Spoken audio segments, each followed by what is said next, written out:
Hello, everybody, and welcome back to the Games Done Quick Hotfix. Today we are going to be showcasing a run of Final Fantasy XIII-2. Before we get into that, just a few quick reminders.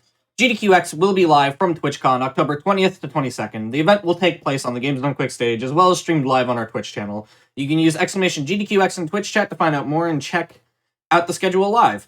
Also, AGDQ 2024 will be live in person January 14th through 21st in Pittsburgh, PA. You can use !AGDQ in Twitch chat for more information, and you can go to gamesdonequick.com to check out the games list. With all that said, I will hand it over to the runner and commentary, let them introduce themselves.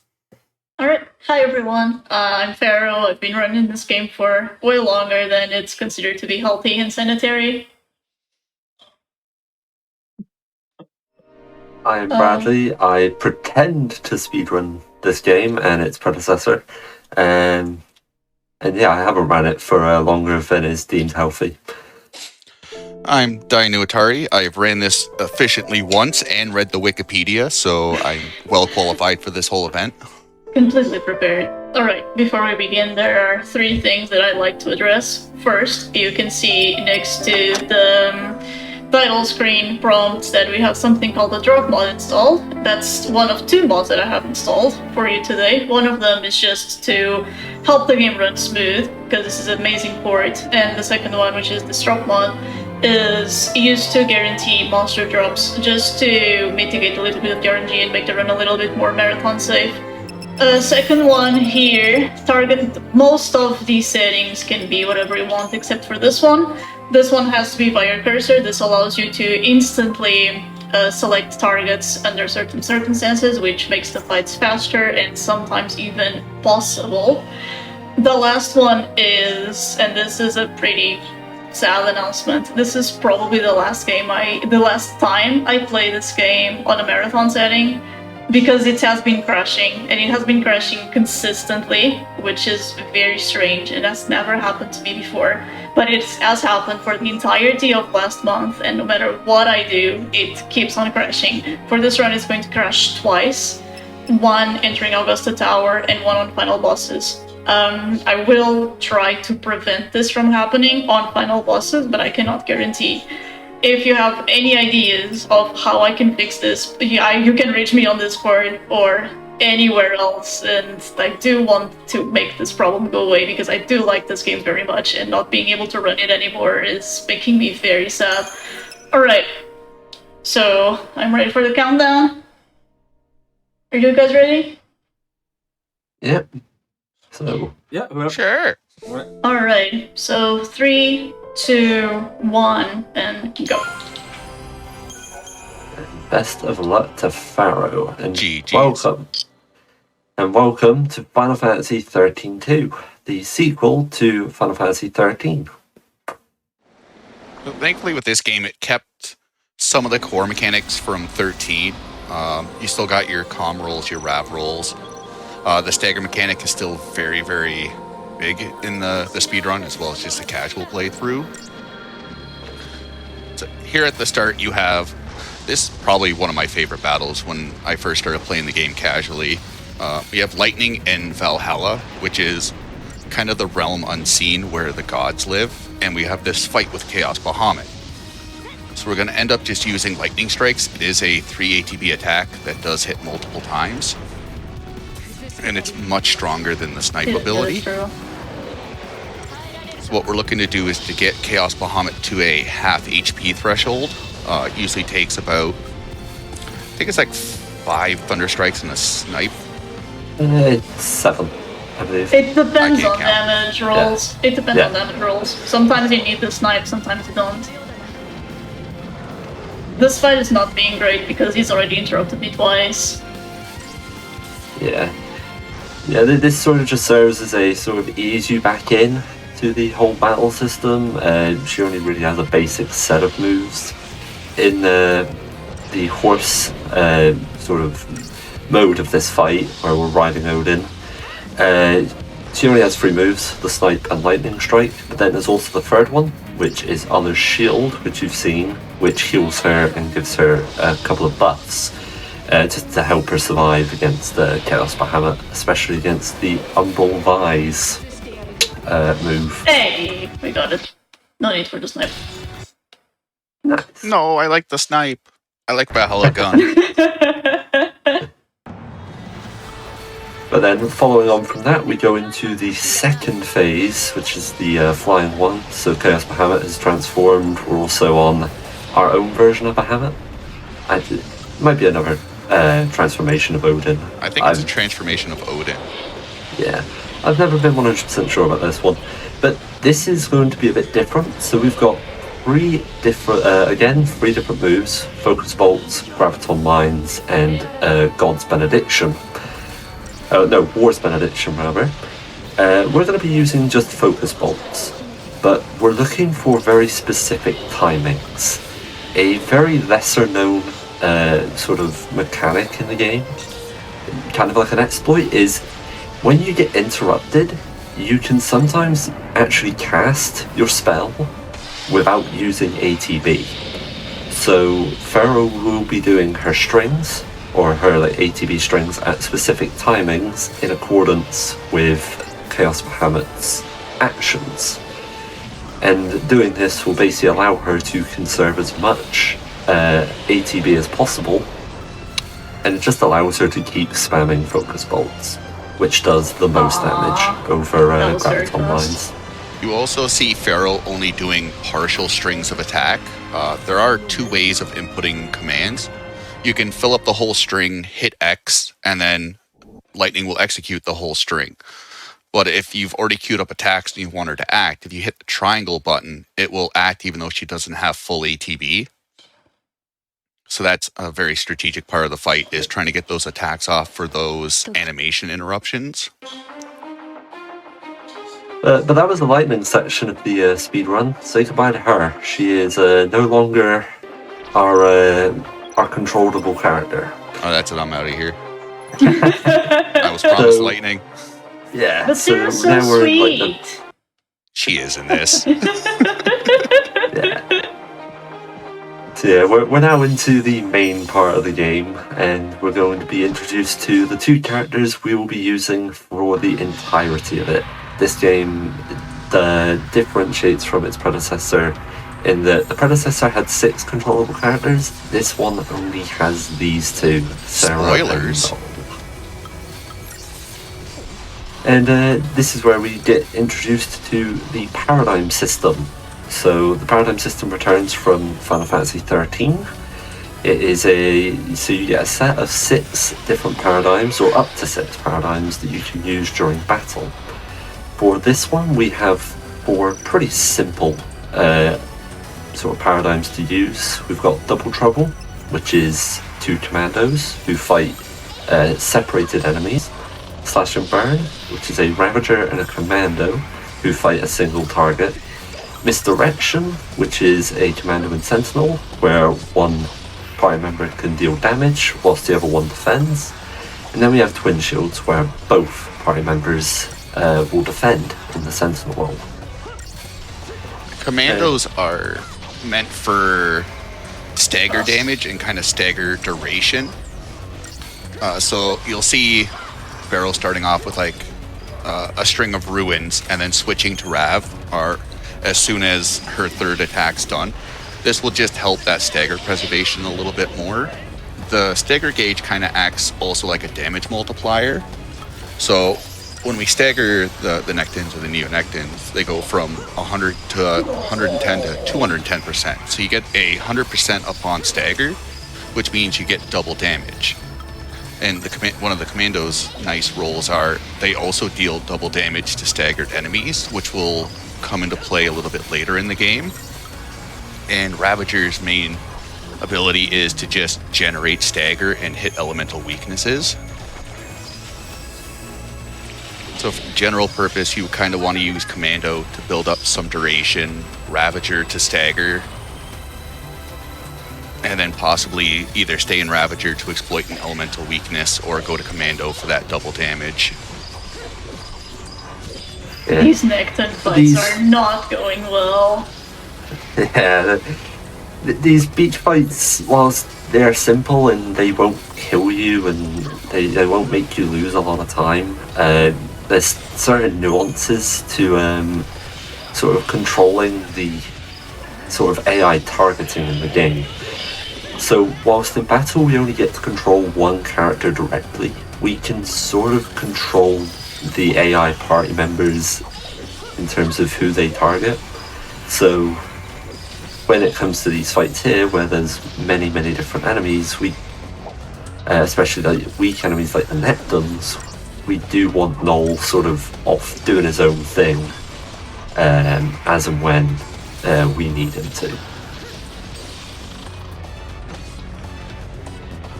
I think only the 3 Necton fight went as it's supposed to. And they were so far away. Anyway, that's out, that's gone. Yeah. We don't need to worry about necessary fights for a little while. We get to do a little bit of exploration.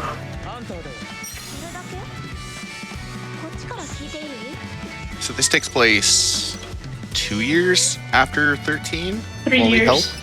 3 years. Alright. Yeah.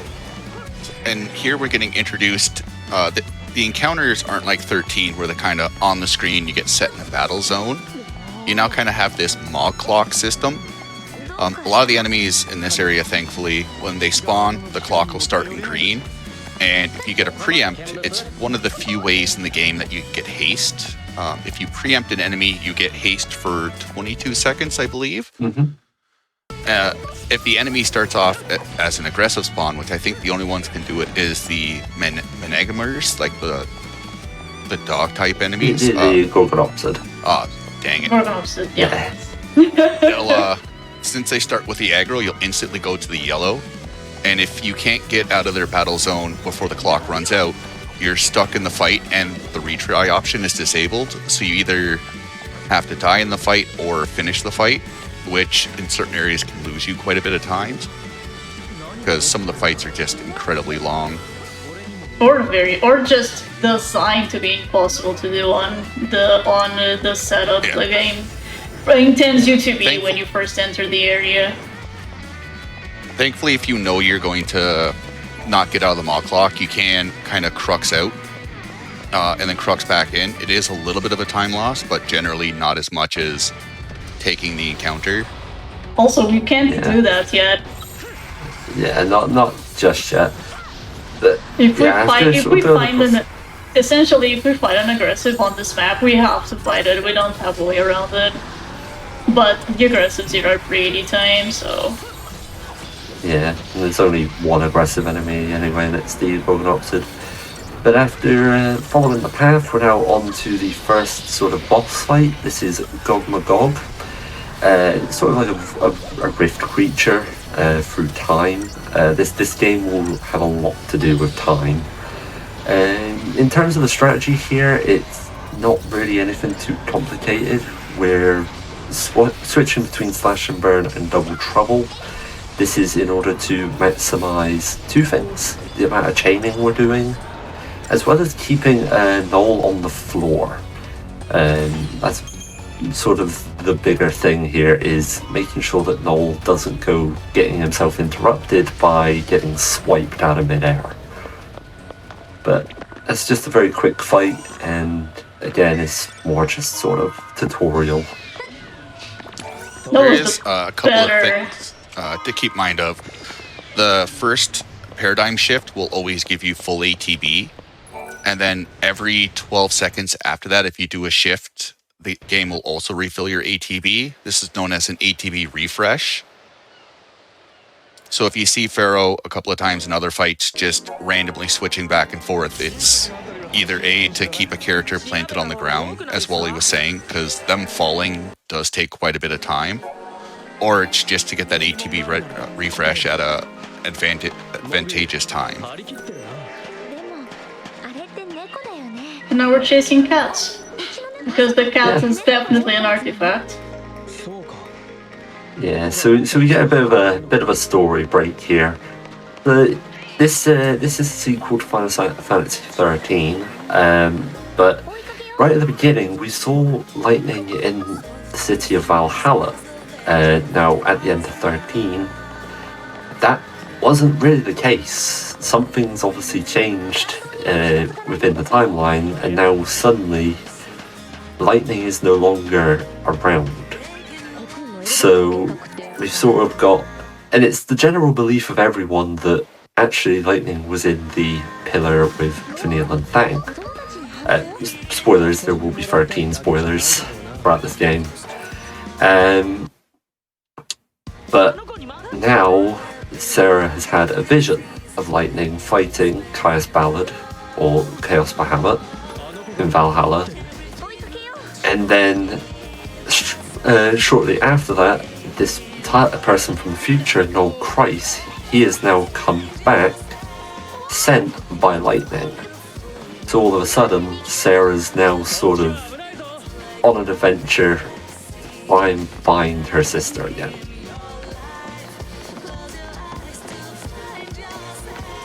About Noel, we'll get to him much later on in the game, but the first thing he tells us is, yeah, I came from the future. That is important. Farrell's looking at the ground here, A, because she's afraid of the landscape, but for some reason it makes the kid also run slower, which makes him easier to get caught. I don't know who found this, because this wasn't in like the older routes, but this is kind of neat that like camera tricking still exists to some degree. Yeah, it's sort of like I guess, sort of conservation of resources. So if something isn't on screen, it's not really treated with as much priority as other things are. So things like the kid running or enemies on like the main area or the main map. Oh boy.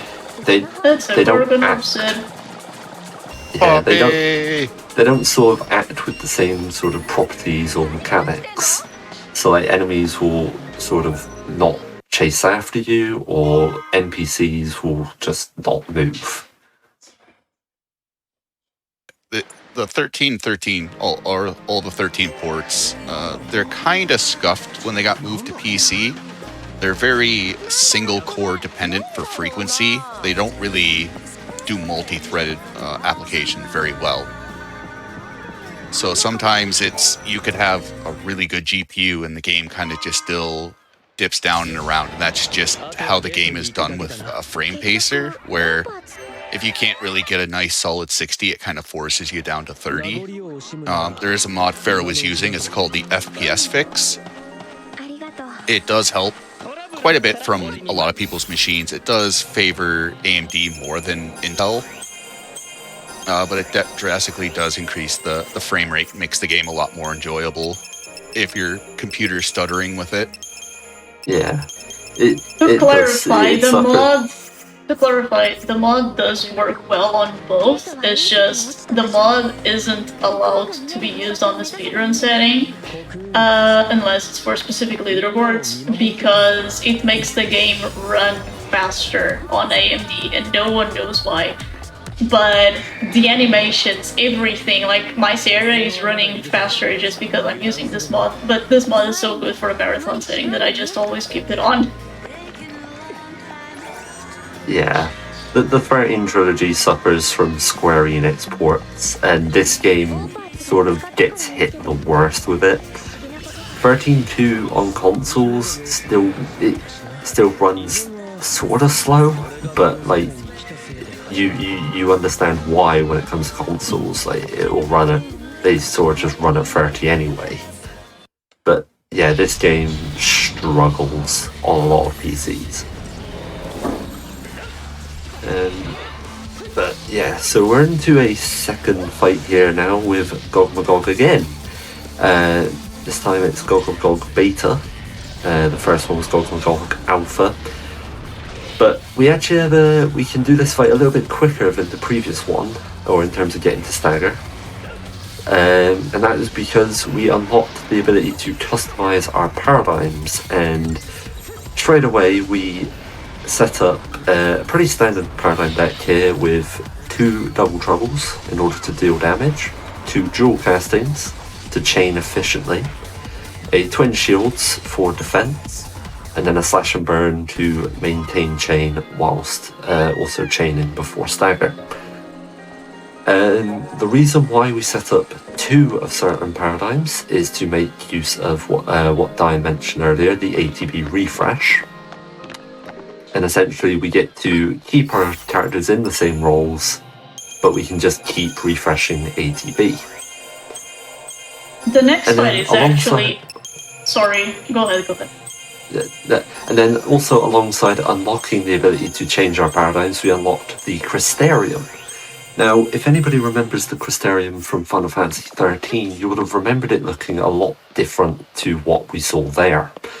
The Crystarium is significantly changed in that it still works off a stage-by-stage system, but once you fill out the current stage, then you will immediately expand. Not like 13, where you expand over the course of the game. But you only get one set sort of Crystarium pattern, but you can choose what role gets developed for each node. And if we go into all like advanced this and that, there is certain nuances to this, but they don't really come into play when it comes to the speedrun. One thing you also might have noticed is some of Pharaoh's paradigms have either an X or a W after the paradigm name. This is something new to 13.2. So in 13, for an example, commandos will never attack the same enemy unless there's only one left. The X kind of forces the double trouble, the double calm, to attack the same enemy, and the W under like dual cast and slash and burn has them prioritize AoE abilities. So like raw spells or gauss spells. Raw spells are generally pretty good for staggering. So that's just a nice little gameplay tweak to kind of either you want to gun down one enemy instead of like consistently just damaging everyone slowly. So this fight is amazing to showcase the timings you need for a paradigm refresh, and also the timings that you need to manage the ATB of your party member. So I am waiting for Noel to do specific actions before I shift. I need him to be between casts so he gets refunded his full ATB whenever he completes his string. If you shift too early, then you will eat his ATB and you won't have the ability available for the next shift. If you do too late, he will do the entire string and delay your entire fight. Also, the timing on these QTE segments, they count towards ATB refreshing. And this is a very rewarding fight to execute properly. Also, this music is a jam. This is my favorite song in the game. And also something that has been added from 13 to 13.2 is QTEs.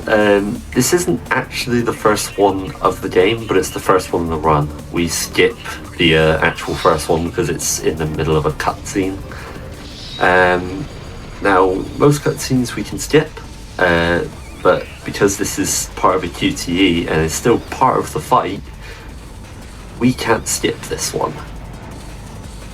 And there will be certain cutscenes that will happen during fights that we won't be able to skip. And unfortunately, the QTE damage doesn't carry over to the boss's HP. It's all just for show. It doesn't matter. Yeah, it's just people like big flashy numbers. Yeah. Yeah, the first two QTEs on that fight, they do matter. The first one gives you Bravery on Noel and Faith on Sarah, which are good buffs. And the second one instantly staggers Parallax Alpha, which is why you don't use Ravager on that fight at all. Just poke it with Ruins. The game will stagger it for you.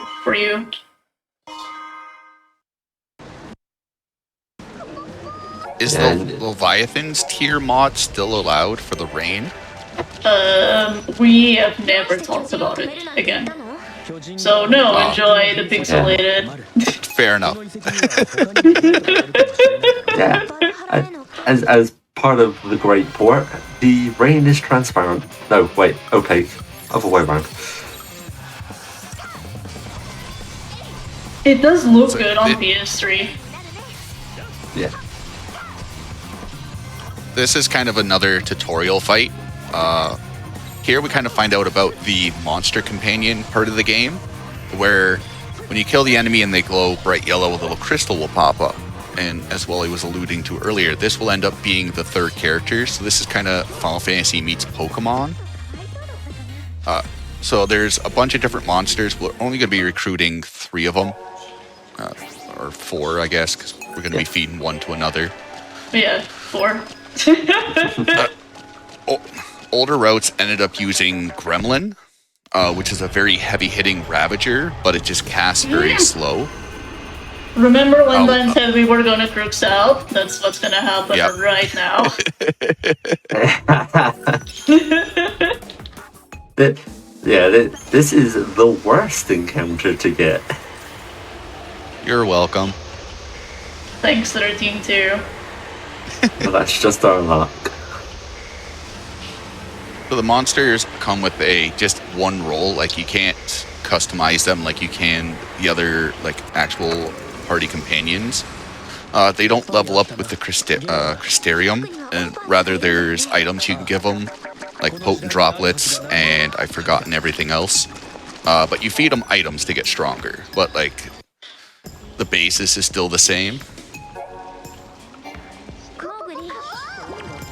Yeah, basically monsters use items to level up instead of Crystarium points. Only Certain Noble use Crystarium points. There are 4 tiers of items, or 5. Droplets, slivers, orbs, essences, and crystals, and we will use all of them. Oh look, it's the first monster we need to catch. Yeah. So this is where the... I didn't know Nectins could spawn outside. Yeah. I thought they were only interior spawns. They spawn wherever. They're not picky. They're not picky, which is good. So normally the Nectins is a 15 or 20% drop chance. 15. And with the drop mod, it's 100. So we got our first monster companion, Little Nectin. He does get quite a bit of use. Cute little blue spooder. Wow, I need that chest too. That's not fair game. So, who wants to count Crooksouts this run? We're at 2. Alright, when I said that was the worst encounter to get, I lied. That is the worst encounter to get. We have a new contender. It's right when I was about to open the chest too. That's just the game saying, no, I don't like it today.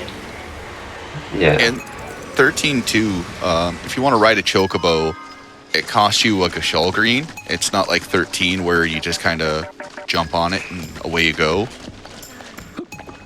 So we will be grabbing a bunch of treasure chests either to sell for money. They have good items. Inside the tunnels. That's just unfair. All right, we're at 3. That's a record. That is that's also one of the rare occurrences of an encounter sort of spawning in the wrong place, but that sort of happens when you transition between certain zones. Like, encounters can sort of take a little while to properly sort of re-register. That was so late into the tunnel, I thought I was A-okay. And there's no way that he's going to throw 3 aggressives at me, right? Wink, wink, nudge, nudge. Oh yeah, just keep talking. I underestimated this game's ability to just screw you. Don't worry, this isn't where it gets bad at all. It will get better. It always gets better. So who likes mini games? Because there's a lot of them. Thankfully not in the speedrun, but in your casual playthrough, you will come to either love them or hate them. So this little mini game you have to collect. You can only step on the tile once. You got to collect all the crystals and get to the end. There's 3 stages in this one. Mm-hmm. Probably the more annoying minigame is the Clockworks one, which we don't see in any percent. Those in any percent. Thank God. Like, the puzzle right here, this is easy. Yeah. And then there's puzzles later on, they're also easy. But there are puzzles when you're trying to basically max out this game, or, well, 160 fragments. But, yeah, they do start to get pretty tiresome. This game also kind of has, like, New Game Plus qualities where you, once you finish the final boss, it does unlock extra boss or modified bosses you can fight. We needed to access that little station there because that reduces the boss coming up, Paradox Alpha's stats completely. Now there is a different ending for if you, I don't know if it's an ending or an achievement. It's an ending. Where you can fight it at full strength. Why are the Nectons chasing me? Stop, go away. So there will be a couple of bosses where our whole goal is to weaken them before we fight them. Just because other way we wouldn't be able to beat them. This is looking like There's also a nice upgrade mechanic where if your leader dies, you don't game over and you can switch your party leader in battle. So Phoenix Downs are a good source of money early game and aren't really that much of a hard requirement just because you can finish the battle if Sarah goes down or Noel ends up going down.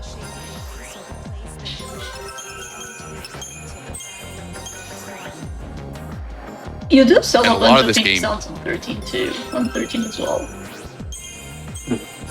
And then this ATB is key for a very long time. So that's what we're going to try to be getting with Sarah, Noel, and also Necton. Stats don't really matter too much.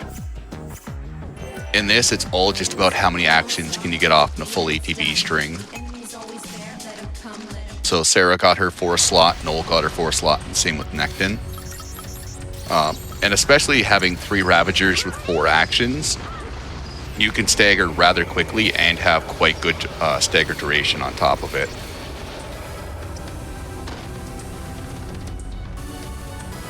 But here we have, as Nine said, the weakened form of this boss. So this is Atlas, the full form, like a man-made mech, but it's the full form of what Paradox Alpha was.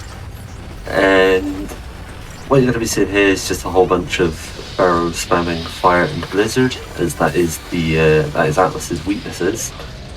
And it's a pretty simple fight. Where it's just stagger and kill.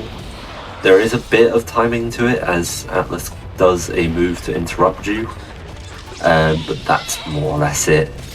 And then that's followed by this QTE, which we're actually going to intentionally fail one of the steps.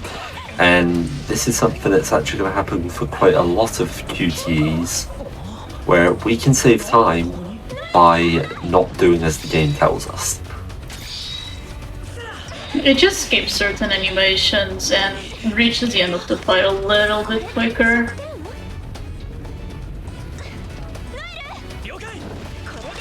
This one as well. And since chat is asking, please donate. Are the QTEs to get them Always here with successful me. mandatory for Zenobia? No, they're not. No. Oh, okay. No matter how much you mess up a QTE, it will resolve itself. Maxing it out, or getting every step of a QTE right will give you a cinematic bonus, but that's usually just an adornment. Oh, baby. Which is something that this game introduced into the 13 trilogy. Adornments. You can put stuff on your monsters, and it makes them look We'll average. love on our adornments in Lightning Returns randomizer, don't we know? Don't we, die? Except the Chocobo bird, because that slows down your physical attacks. For whatever reason. Ewins during one of the Final Fantasy relays was trying to be faithful to his team, and it ended up biting him in the butt at the final boss. The boss where you need good perfect times.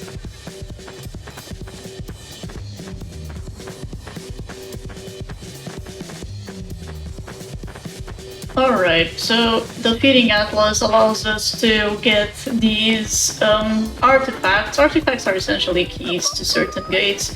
We are going to grab both of them now, open one of the gates, but we're not going to go into that specific time zone right now. We are under level for it. We are going to open another one, but we will use this gate to start collecting something that is going to be important 1.5 hours from now.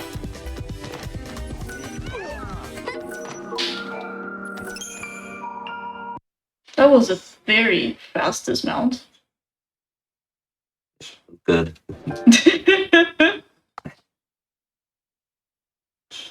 But yeah, so basically, the sort of aim that we try to do in all these areas is we need to resolve a paradox. As part of lightning disappearing, it's more or less just a paradox effect, something that shouldn't be, or something that has sort of created itself. So when we resolve the paradox, we actually we solve the issue that timeline currently has, or that time zone has. And then in the case of that area there, Brescherun 005, that actually made a graveyard reappear, which is something that a character called Alyssa remembered, despite the fact that it didn't actually exist anymore. But also, that's what made the artifacts appear as well. And with that, we've essentially resolved the paradox in that area, and we can move on to the next area. What you see Pharaoh here do is kind of zeroing out her step count. A lot of the encounters in 13.2, you kind of know what you're going to get after a certain amount of steps. Now, it's not always after like 100 steps or 80 steps, but you know generally when you're supposed to be getting them. So two things Pharaoh's doing is zeroing out her steps and then putting her camera in a very specific angle, because your camera angle stays the same between time zone switches. So instead of having to turn the camera around and go, especially with the next area coming up, Yasha's Massif, it is nice just to be able to start running right away. Yeah, in most of the re-enters, on first entering, you almost never get to do this, but on re-entering, the game lets you move while it's still loading the zone on the white screen, and that's just a little bit of time, so you can just, in this case, I can just run straight to the chocobo as long as you know where you are contextually. It's free real estate. So here we got one of the Graviton cores. This is just kind of like a mini fetch quest near the end of the game. We're just getting it out of the way since we're already in these zones. Now we're gonna go to the new place. Oh yeah, by the way, 10 AF, it means 10 after the fall. It doesn't mean what you think it means. It does. Although I never thought about that till now, though. Yeah. But everyone says it's a 10. What do you think it is? Yeah, they really didn't have much foresight with this. 010 astronauts. Yeah. So, No, depending... No, go all, it's fine. Yeah. Despite the fact that this game uses time travel, it unfortunately never goes backwards in time. We're only ever going to be going further and further forward. Yeah, you can never go back before the fall of Cocoon. You can just go after and then after. There are some places that says 3 question marks, but they're always implied to be after the fall of Cocoon. Now these spotlights are kind of set up to give you some free spots. The behemoths in this area are very, very dangerous. They'll make short work of you unless you've done some pretty heavy leveling. So here we're just grabbing items either to sell or money along the way. There's a lot of just good treasure chests along the way. There's 500 GP, the 540. And then 900. A little bit out of the way, but I needed that because I was very short on money.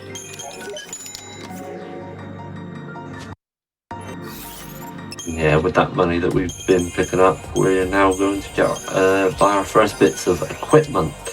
And equipment is done a bit differently in this game than it was in 13. In terms of accessories, in 13 you had to unlock accessory slots using the Crystarium. In this game, both your characters get 4 accessory slots from the get-go, but instead, every accessory now has something called a cost. Essentially just a weight, but both Sarah and Noel have a limited amount of accessory sort of cost, and because of that we can't just go ahead and equip infinite amounts of accessories. Hard fight coming up. A Lodi, everyone's favorite first fight. This fight can be very tricky if you're first learning the run. If he ends up casting D-Shell on you, he'll end up using Ruinga. If he ends up casting D-Protega, it's a swipe attack, I believe. It's a swipe. Yeah, this is the first really sort of involved fight that involves, again, using good paradigm timings, good ability timings, and also knowing both strats. A Lodi can start with either D-Protega or D-Shelga, which reduce physical defense or physical resistance and magical resistance, respectively. Depending on which one he casts, he will go for, as I mentioned, Ruingas or swipes. Ruingas we need to potion through or do abilities through, otherwise it will launch our characters. If it swipes, they will simply just push our characters back, but they will still interrupt, so we still want to be able to potion through it. The thing to know is that we will be aiming to more or less defeat enemies before they defeat us. We will not have any means of attrition against any enemies. So if that fight, a Lodi, starts going a bit south, it becomes quite difficult to back it up and actually make it winnable. Especially More like if you don't kill in the impossible first to back stagger. up. He's got some pretty scary moves, like Land Shaker will deal quite a bit of damage, especially if you have D-Shell on. Yeah, if you see Land Shatter, you just hit the start button and retry, or even quit the game and try again. Yeah. It's... Go ahead, Wally. And a time that you never actually get to in the fight in the speedrun is if he comes out of stagger, he will actually do a causality barrier. So he does get a bit tricky. There are, like, even though this is a much simpler game than 13, there are a couple of bosses where if you don't kill in that first stagger, you're in a world of hurt. So as everyone's been mentioning during the run, like, there is a very much needed timing part of it and just quick decisions. If you're kind of unsure what to do, you can always just pause the battle and recollect your thoughts for a couple of seconds. Doing a battle slower is often better than dying.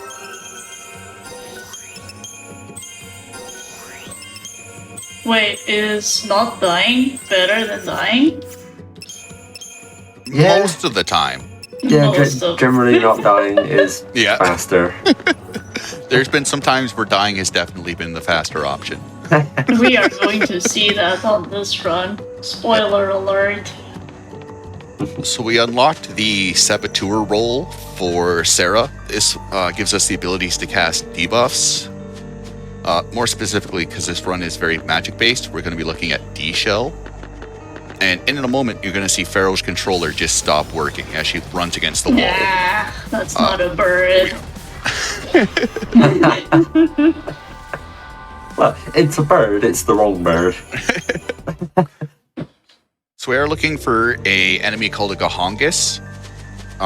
You have a very high chance to spawn if you're on that stone. Walking against the wall just advances the step route.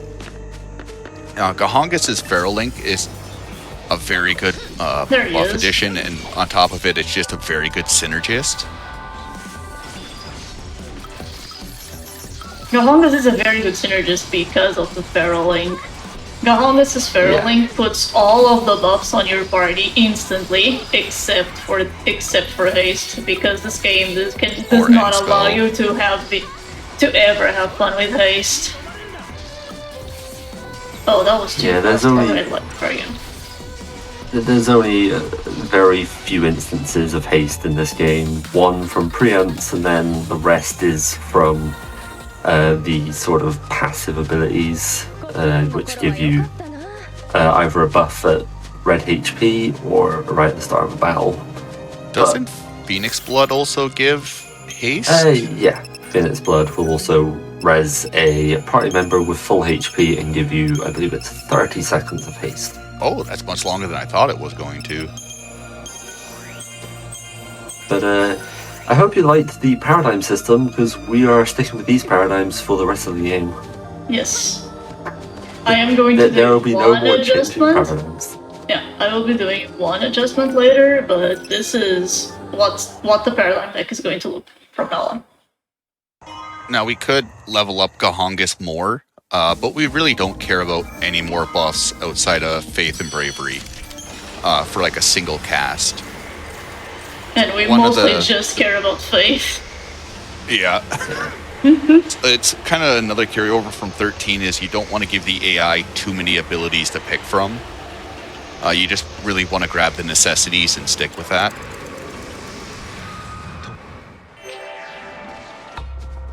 And you're going to see the effects of Faith, D-Shell, and hitting an elemental weakness, plus com buffering right on this fight. And this fight just showcases how all the rest of the mid-game is going to look like, basically. You take away Saz's Blitz, we got com buffering. Yeah, so this is Royal Ripeness. It's sort of this is the first fight that you do against this enemy. There is a second one, but it is about 100 times harder than this one. So therefore, it isn't actually done in the speedrun. But this one is needed to progress here in the Sunlit Waterscape. This boss is weak to wind, so we're going to be using Aero and Aurora. Aurora being the area of effect version of Aero. Now generally, when it comes to damage, doing 2 arrows is usually better, but in this case we're actually going to be doing what was mentioned, com buffering. When a spell is traveling through the air, we can switch our party our party member to Commando to make use of the Commando's damage bonus. And essentially we just do a route spell with the same sort of potency as a Commando spell. But with the fact that we're hitting an elemental weakness, plus have D-Shell and Faith inflicted as well, we do a lot of damage that we otherwise shouldn't be able to do with our current development. Yeah, D-Shell is 33% extra damage, and elemental weakness is 2 times. The comm roll is 2 times, and then I forget what Faith is. 0.5 in this game, I believe. Ooh, baby. Yeah, this boss has a lot more attacks that you can do. We just skip all of them because he can't use them. He dies too fast.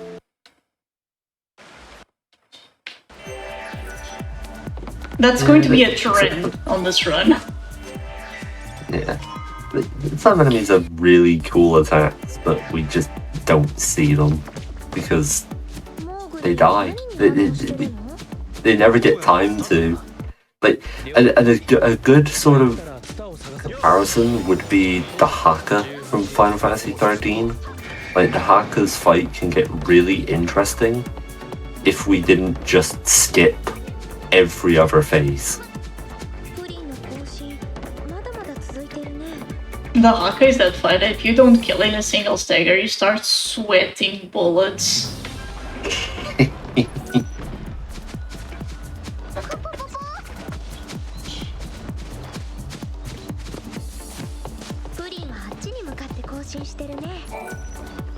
So, Royal Ripeness, we learn from the cutscene that is being powered by a paradox that is composed of 2 different sources.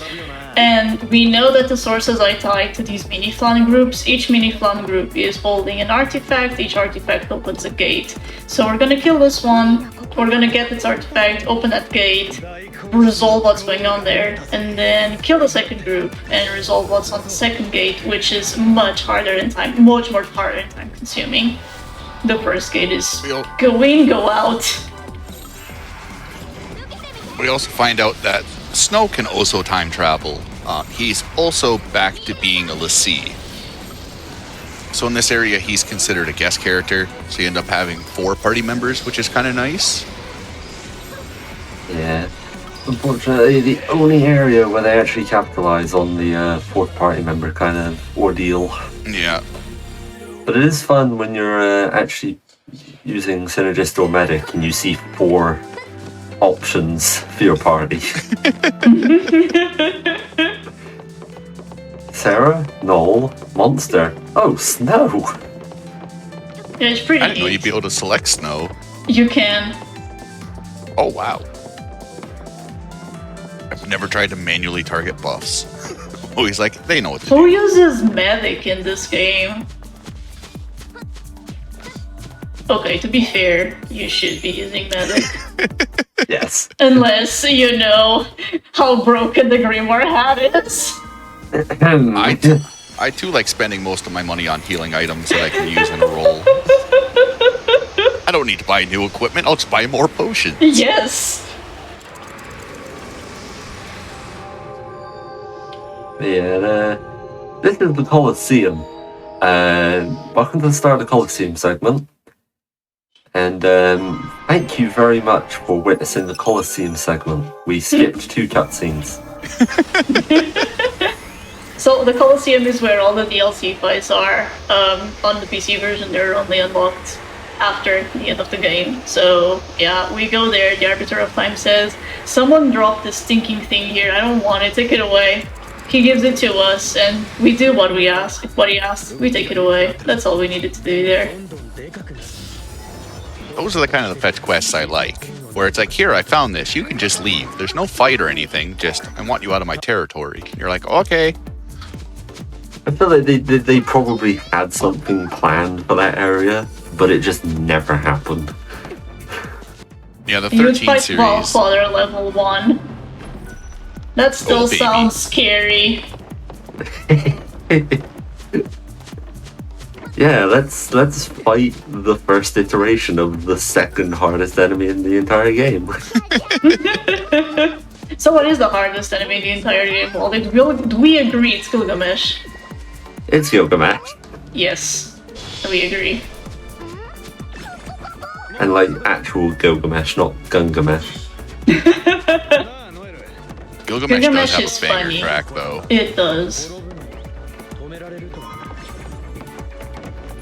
I think I still have that save file around there somewhere. Thinking emoji. So this is the second group. The first one was 5, this is 3. We're just gonna annihilate these guys who did no wrong, but they're in the way. And this is how pretty much a lot of the battles are gonna go. Just swap to Gohongus, get Faith casted on it, and then just spam whatever elemental weakness. The mini flans are wind and thunder. Heavily resistant to physical, so snow is not contributing much.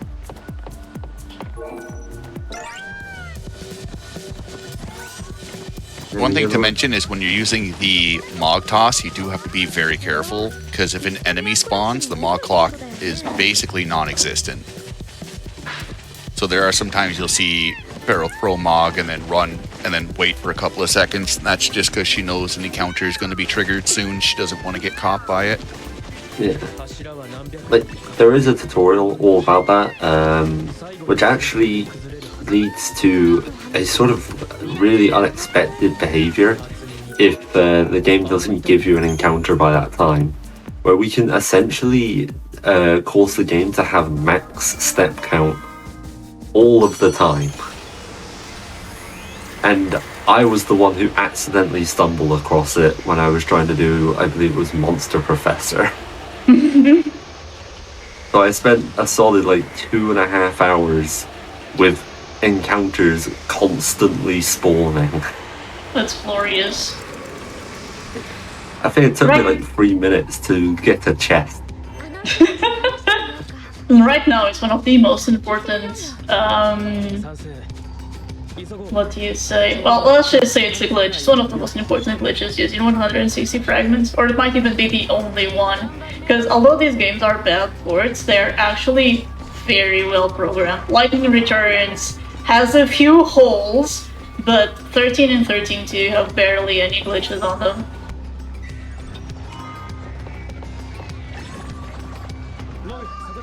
And the glitches that are known, like, don't save much time, like the flying Vanille and... Yeah. The flying Vanille happens sometimes. It either happens or it doesn't. And then, yeah, in terms of what glitches we kind of have, it's, yeah, sort of encounter glitch, and then also despawning battles in 13. But Faro just picked up one of the best bits of equipment in the game, and she won't be using it. Nope. Shoutouts to this route. Pharaoh gave me the notes to look over. It said the no GH route, and then for some reason my brain went to the no Gahongus route, so I was like, this has to be interesting. So I was talking to a couple of people, and they're like, no, it's no Grimoire hat. I'm like, oh yeah, I forgot that item existed. Oh my god. What are you talking about? It's clearly no Guitar Hero. Oh, man, you know what? I always got it wrong. Oh, So this is a story-based fragment fight. It can get quite a bit out of control, just because there are so many enemies. As long as Noel doesn't die, we're fine. So now we do have access to Ga spells, which just have a very, very high spell potency, and then also with base D-Shell, elemental weakness, and comm buffering, our damage just got a very large upgrade for basically no work. It is kind of nice every time you do get a fragment, the game awards you some chunk of Crystarium points too. Yeah, We do end up getting quite a bit over the run because of that. Yeah, like the CP you get from fragments is, whilst at this point, yeah, it's sort of small. At the same time, the CP costs for nodes in the Crystarium aren't that much higher anyway, so it always helps. And then late on in the game, like, it does get pretty ridiculous considering that we don't develop anywhere near as much as we should. So, what's the best way to chase sheep around for their wool? It's throwing mud, of course. I don't know what else you were thinking. Not dogs or anything, just throw mud. They love it. Does it also work with NPCs as well? They start just huddling around them. Yeah. Yes. NPCs react in different ways to Mog. If Mog's doing his Mog scan, they'll run away. If Mog reveals something, every NPC will come around and be like, oh, I didn't see that there. And then when you throw Mog, everybody runs to Mog. Including sheep. Yeah. Alright, so the first part of the paradox that's feeding Mutant Tomato is the stinky item that the Arbiter of Time gave us on the Colosseum. The second one is being guarded by this dragon that is going to spawn.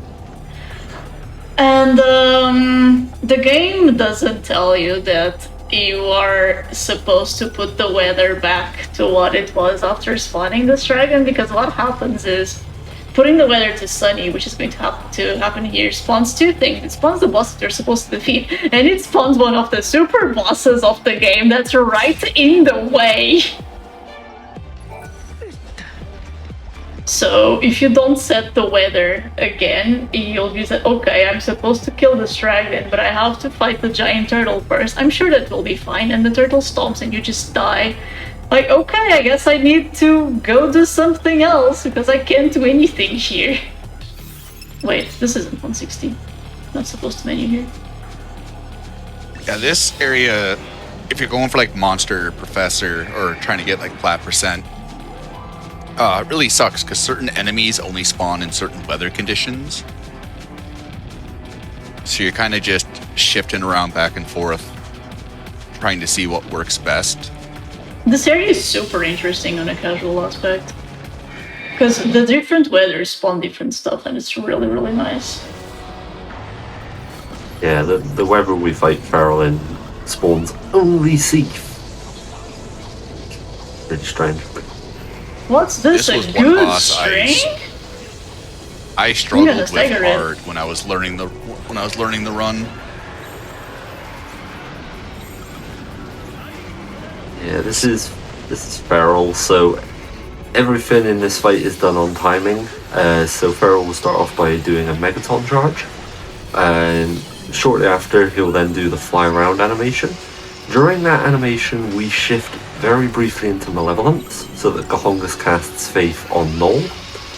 Then we shift back into Patient Probing to tank the damage, and then from there we stagger, and then we do more and more con buffering. And yeah, again, it's a fight that ends way before it even really begins.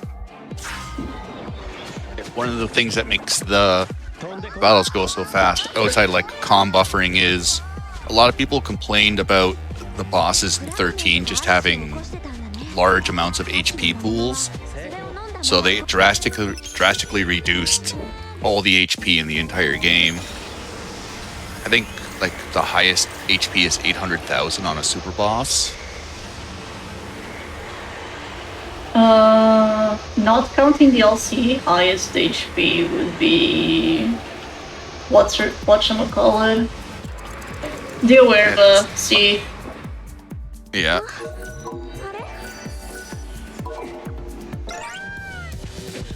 What's the name of that thing? I completely forgot. The only one I can think about is Zenobia.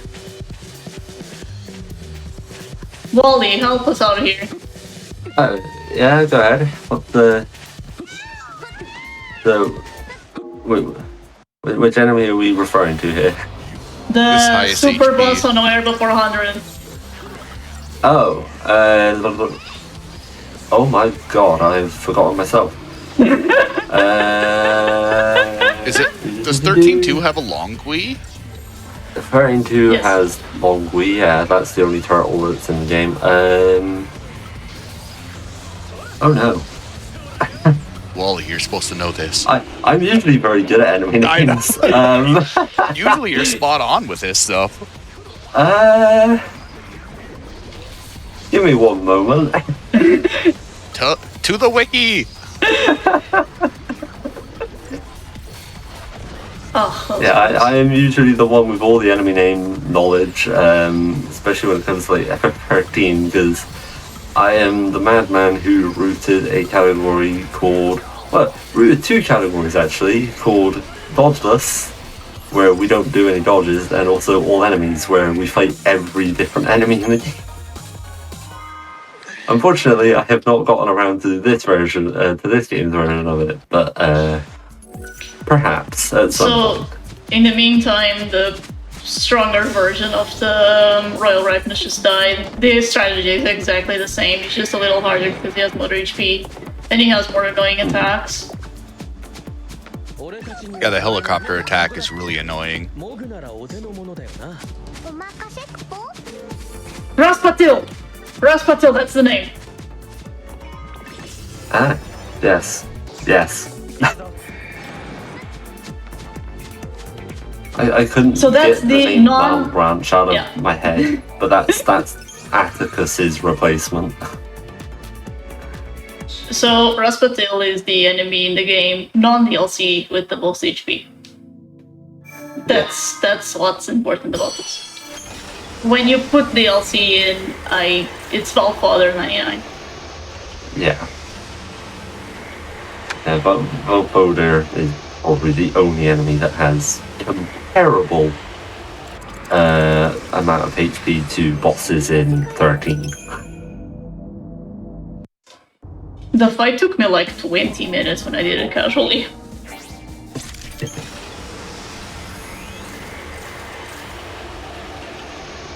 Alright, so there's one gate in the game that doesn't actually open anything new, and to compensate, there's a gate later in the game that opens 2 gates. So remember way back then, I opened the airboat but never actually entered it. Yeah, we're gonna do it now. Now we are strong enough to do this fight. And this is more puzzles.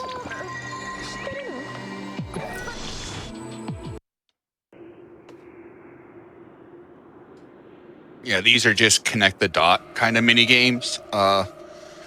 You're basically just combining 2 crystals or 2 items that look the same. They will cycle through different images. So if you are just a little bit slow, especially in the speedrun, you're going to have to wait around for just a couple of seconds. Thankfully on PC, they switch around pretty quickly. It's all FPS dependent. Yeah. And I'm running on very you- high FPS, I need to be very careful. If you run on 60 FPS, they will switch very quickly. The same is true for the crystal puzzles as well. If they have crystals that move, they will move a lot faster on 60 FPS than they will on 30. Which actually means that there are certain sort of ways of doing these puzzles which are all FPS dependent. People, new runners especially, ask me, how do you do this so efficiently? And my answer is like trial and error. I didn't use videos, I didn't do anything, I just tried over and over until I found something that worked for me. I know Logic, when he was running this, had pictures for all of them that he took out of the, I think it was the piggyback guide, and just sat there and like drew the optimal route. I remember drawing optimal routes for these turned into interesting results, don't you, Wally? Oh. Yeah, I sort of remember.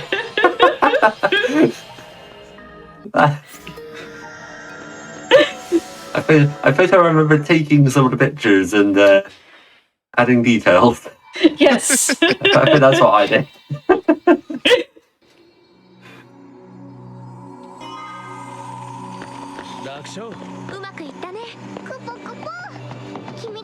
Alright, who wants to explain this?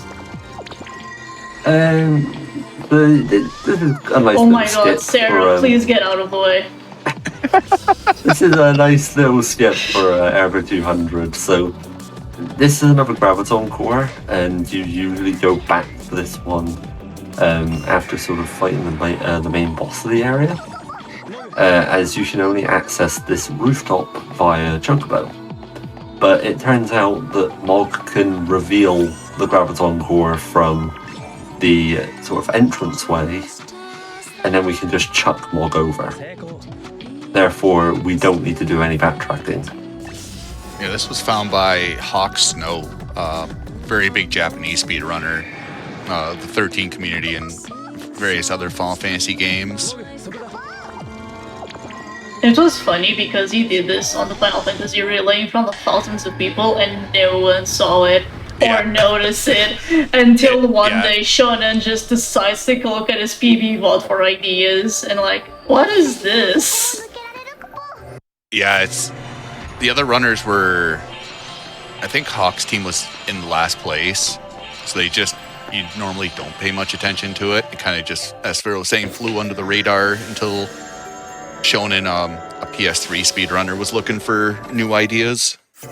end up saving a good chunk of time too. It saves time and it saves a lot of money because it saves you 2 Sol greens.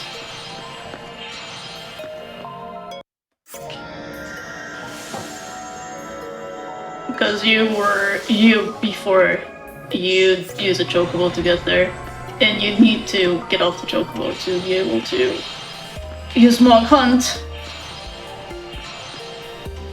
Oops. Alright, that's the last puzzle of the game. Well, Also, we're coming up. Yeah. We're also coming up to the first break because of the very interesting mechanic of cutscenes that aren't skippable because they're still part of the fight. And not gonna lie, I really like where this cutscene in particular is placed because it's perfectly in the middle of the run. It feels so nice to just take a bathroom break here. Literally for free. Yeah, like this game has a much better sort of integrated break during the speedrun compared to 13. 13, you have 30 sort of, seconds on chapter 12, good luck with that. Yeah. Or if you're a console runner, well, a PS3 runner, just you can make the Shiva Stadium fight into it. Just, I don't know, auto gestalt, there you go. Shoutouts to Sharky for that one. Yeah. Yeah, doing a bit more development here, just to again bring our stats up. The stat gains that we get in this game, so they increase gradually. So when it comes to the later stages, you get a lot more stats. But generally speaking, at this development, we're only really grabbing a few stats each node, and it's Suburbs. But I always it's have to about think a little bit on that good. one. Yeah, but this is about as good as the development can really get for the 90% stats.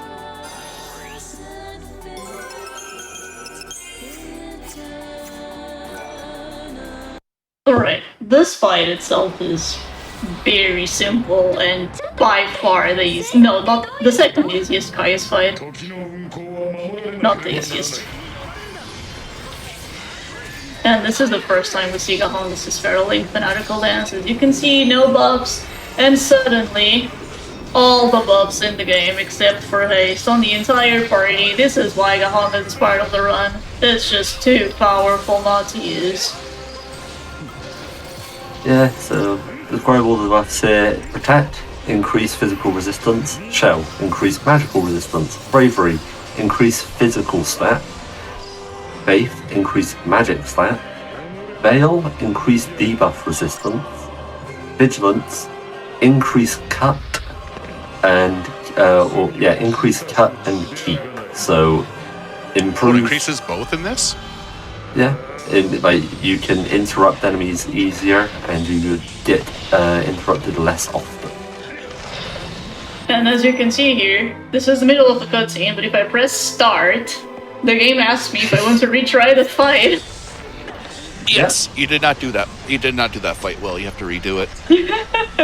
Alright, so I guess that's our cue for the first break. Yeah. Yep. So we are going to take a quick break, everybody. Just so everyone can get up, stretch, get some water and everything. A quick reminder, if you are a business developer or have experience in recruiting sponsorships and would like to work for GDQ, you can go to gamesgonequick.com/jobs to apply. We're going to be back in a few minutes, everybody, with more of the run.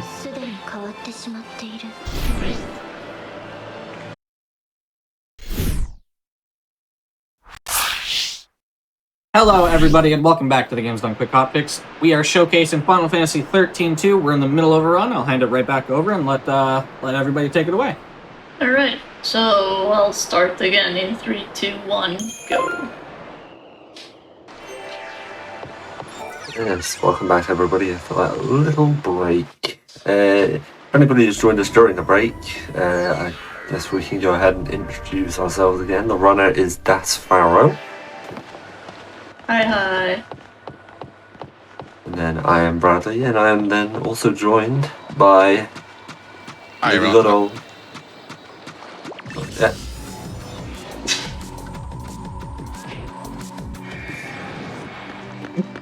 Silence!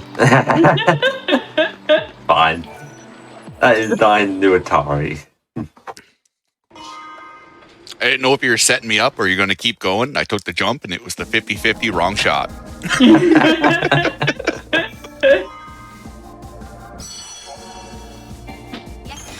Alright, so after our first fight with Caius, we are going to go into a fixed Yasha's Massif that doesn't have a permanent eclipse.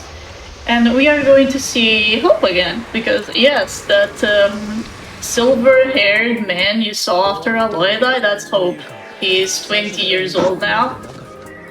He And is so good as an adult. and he is intelligent, which original Hope never was.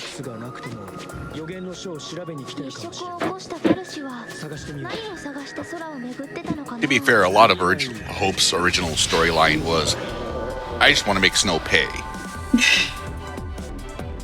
He does become a better character make- when he grows out of that, though.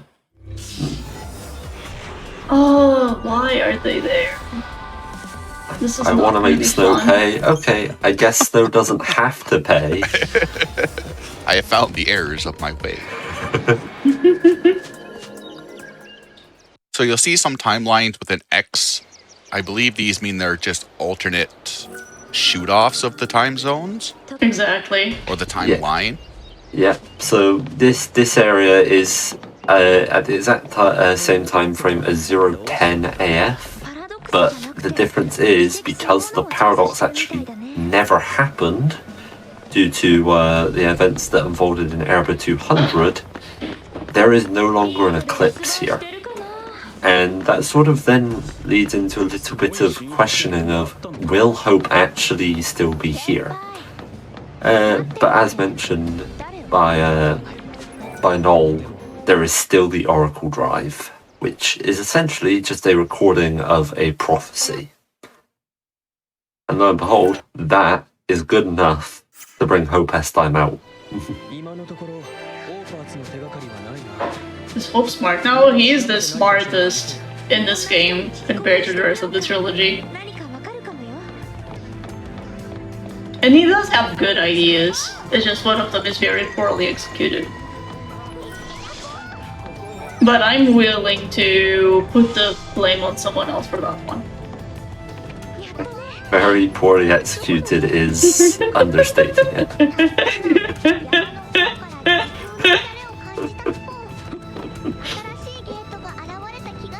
So as everyone was mentioning, even though you're in Yasha's Massif, whether you're in 10, 10x, 100x, the map is still the same. It's just they stop you from going to visit certain spots in certain timelines. So you'll see there the non-passable barrier was kind of open where Pharaoh just got that artifact.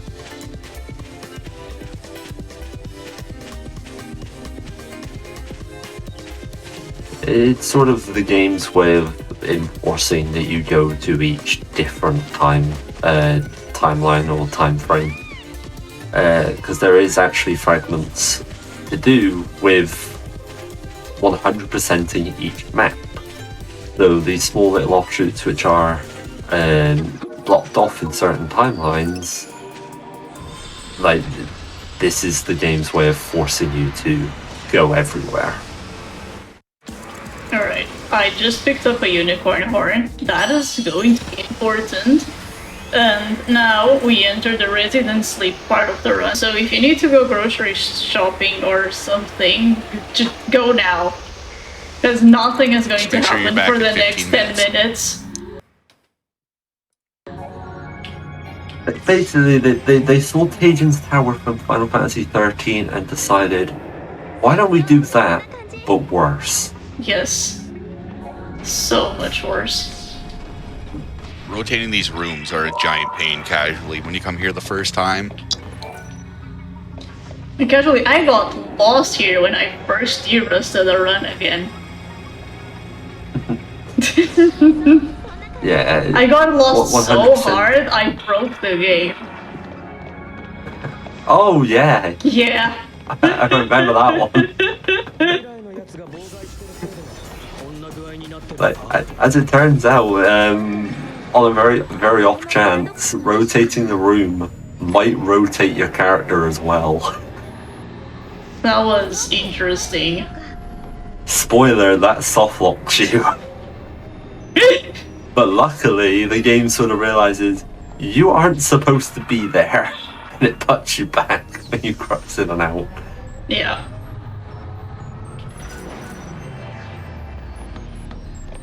Yeah, so this area is just not very interesting. The encounter rate here is really low, and most enemies are passive. If you see an aggressive here, you're going to cry.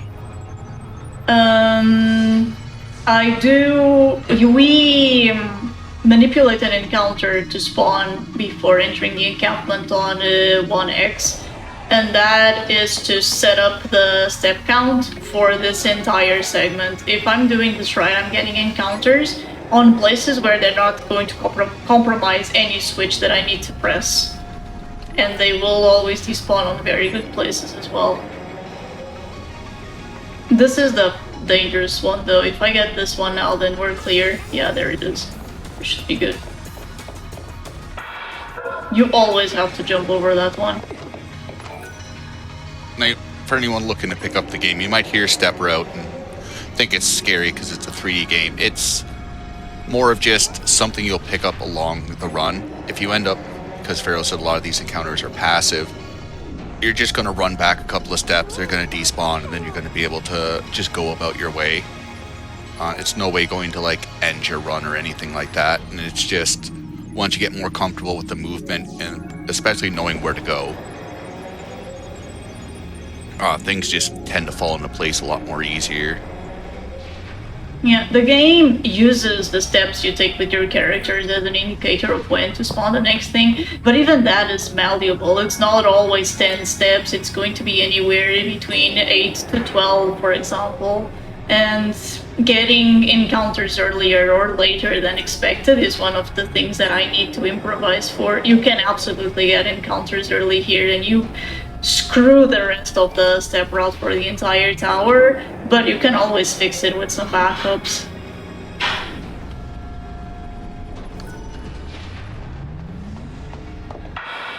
And here, for example, I need to spawn, there it is. One more encounter before I hit the switch, and now I'm perfectly placed to crooks out right after doing what I need to do here. That was a clean Augusta 300. Which I've been getting very rarely. I almost always get early spawns. They're super annoying.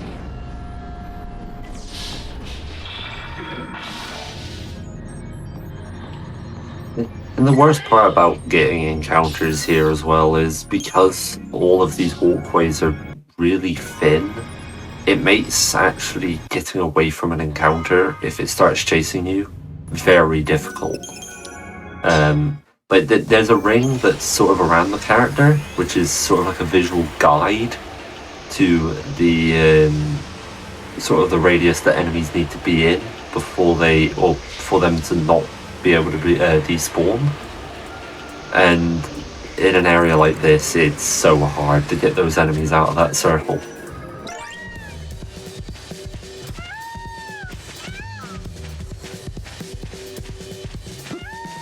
But we are done with that. Just going to toss smoke to that chest to perfectly align to it. Yeah, this little area here doesn't actually spawn anything.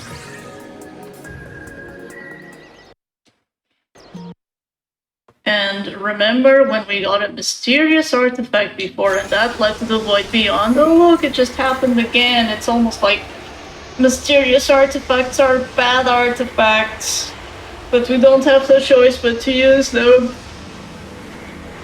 And remember when I said there's a gate that doesn't open anything, and then there's another gate that opens 2 things? This is the gate that opens 2 things. We are going to open the next story segment, and we're also going to open Serendipity, which is the casino for this game. Not only the casino, but also Chocobo Racing. It's very obviously based on the Golden Saucer from FF7. But not nearly Lucky as coin, interesting. activate. No! Yeah, so this area has one of the best fragments that we don't do in this run. Well, I mean, we could. No. We could. There's a No. mod for it. Yeah. I need to Look, just close get the lucky. game and reopen it. No. You saw how my pressure ruins went. You think I'm gonna get lucky? Oh, I mean, you blew all the bad luck there. The rest of the run's been going good since then. For the record, this is all to do with a fragment that involves you playing slot machines. And after you've picked up 7,777 casino coins, there is a chance of getting this fragment called Lucky Coin. It can either take you 5 minutes, or it can take you 7 hours. Or 5 years. Why don't we talk about something fun. better? Namely, the monster that we're gonna pick up right now.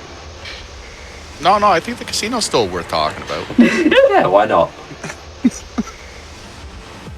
The casino also appears in a DLC. But yeah, we shouldn't overshadow what we're just about to pick up, because this is the main tool for the rest of the run. The beach ball of death. The volleyball of doom. If you ever wondered what a pot roast with toothpicks for legs looked like, we got it. Honestly, This is I was also gonna the put a most mini broken figurine. This works too. This is also the most broken commando in the entire game, and it's not even close. Chichu has a lot of good things going for it. It attacks extremely quickly. It's a late growth monster, which means it gets a lot of stat gains later on in its Crystarium, but it still gets a lot of power early, and it has a lot of really good abilities. So we will be saluting Nectin very soon, just because Nectin's carried us quite a while. But in this game, you can infuse monsters with other monsters to give passive abilities. Each monster can have up to 10 passives, and Nectin is magic 10%, I think, upon infusion. Yeah. Yeah. But any passives that are on a monster get passed over. There are certain cases where it won't get passed over, and that's all to do with locked passives. But yeah, Nectin has a Magic Plus passive, which will just pass on. And then, yeah, as Dine said, Chichu's stat growth is ridiculous. Balance. If you thought Saz's Blitz was unbalanced, I think Chichu's actually worse.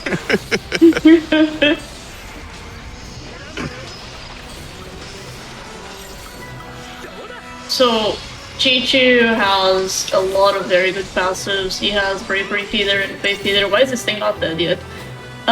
Which dispels those buffs from the enemy and then applies to Chichu himself. He has Armor Breaker, which deals more damage, which ignores the resistance type of physical damage, which is also insane.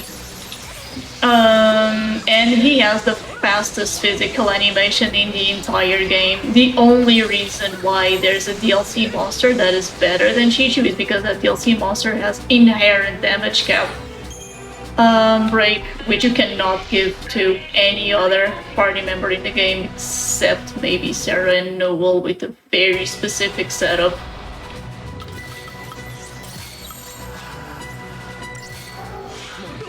Rude.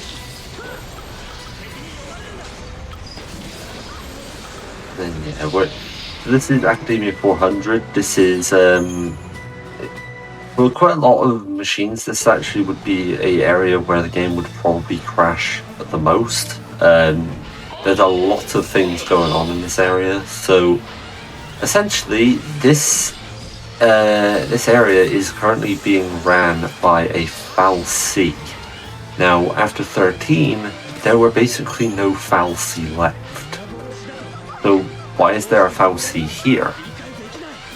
Well, we'll figure that out in a little bit, but essentially, the Foul C is in alignment with Caius, and therefore sees Sarah Null as a threat. So it does what any old Foul C does. It'll look for the closest thing that can defend it and turns it into a Thief. So this Foul C is just going around and turning all of the residents of Academia into Thief. And unlike the rest of the game, where encounters are random, all encounters are actually on the world map instead. But there's also the secondary thing of any encounter that you trigger, you cannot escape from. You will either time out, or you have to crux out, or you have to fight the encounter.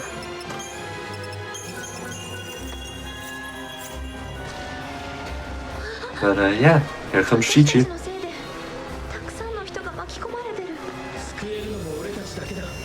Not for a I think you could little already bit, tell. because Yeah. I am going to try and dodge this encounter, and this is something that if I fail, the game will crash. So, fingers crossed.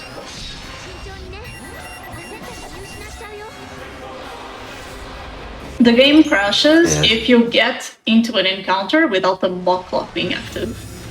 But we're safe.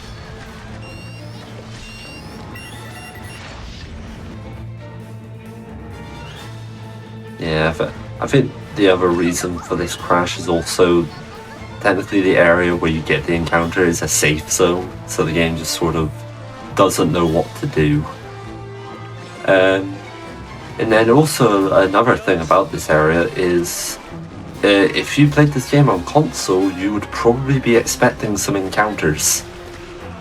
For whatever reason, the PC version does not have any encounters in this area. Furthermore, in the first area of Academia 400, that would usually be an infinitely spawning set of ghouls. On the PC version, that area only spawns a couple of ghouls, and that's it. It's gonna stop me.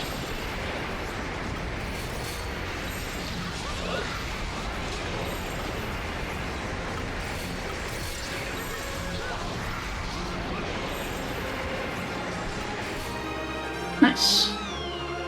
Yeah, Look at it, it's so cute! Needs the Sarah. Where's the Sarah mask? I demand a refund. Sort of a false optional fight there.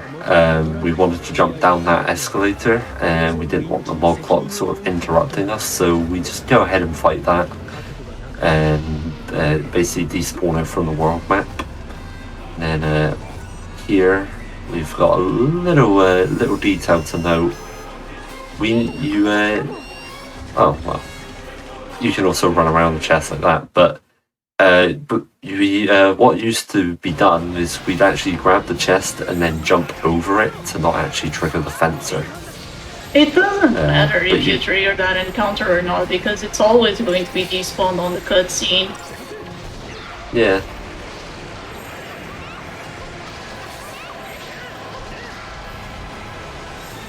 Oh no, the Nox is still there. Yeah.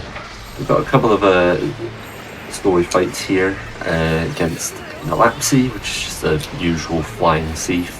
And then we've got Kakaitis, which is sort of like a replacement of Mithridates from 13, but they are just significantly weaker. So they die very quickly, as does everything else. And then we're spamming Aurora and Aroga. That's purely because the damage that Aroga does actually has a bit of She didn't let has a me bit of a show. delay. Like it has a bit of a delay before it does its main damage, and because of that, we can combo for Aroga Aurora.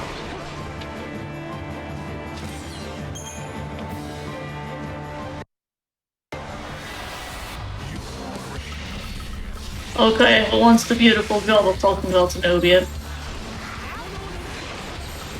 And all the different no ways time this to be fight lost. can go wrong. This fight is horrible. The end. Yeah, so this is Zenobia. It was originally a cut fight from 13. It was brought back for 13-2. It'll immediately go into defensive stance, where it will basically generate a whole bunch of Vabalify. We have to defeat all of the Vabalify before we can do any damage to Zenobia itself. And then, so once we've gotten rid of the Vabalify, we need to make sure we kill in this stagger. And whilst we're also dealing damage in this stagger, making sure we keep Zenobia interrupted. And so some parts of this fight here. Once Zenobia is down to, I believe it's like 40% HP, there is it will go into defensive stance again if it's not interrupted. And when that happens, we'll have to fight another set of Vabalify, which will then go into a shuffle move, and then we'll be able to do damage again.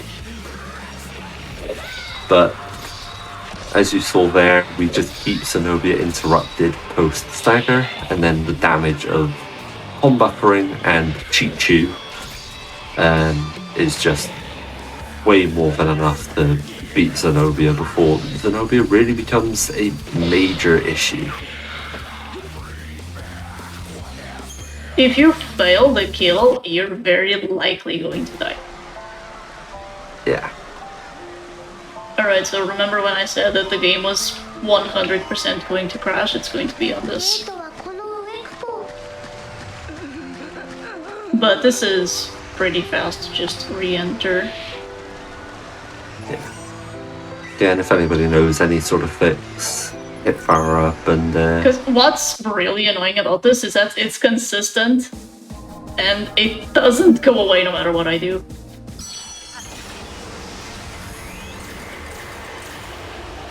I mean, the game clearly doesn't want you going to this area. The game clearly No doesn't one wants want to me to keep revisit Augusta. playing it. Yeah, there it is.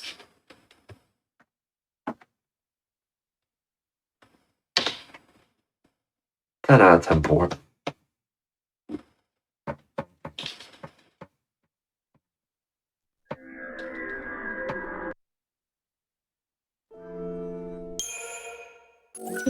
Will this save?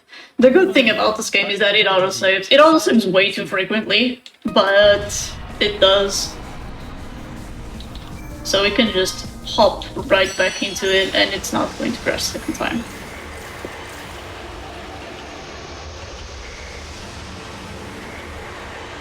Making practice saves is a pain in this game.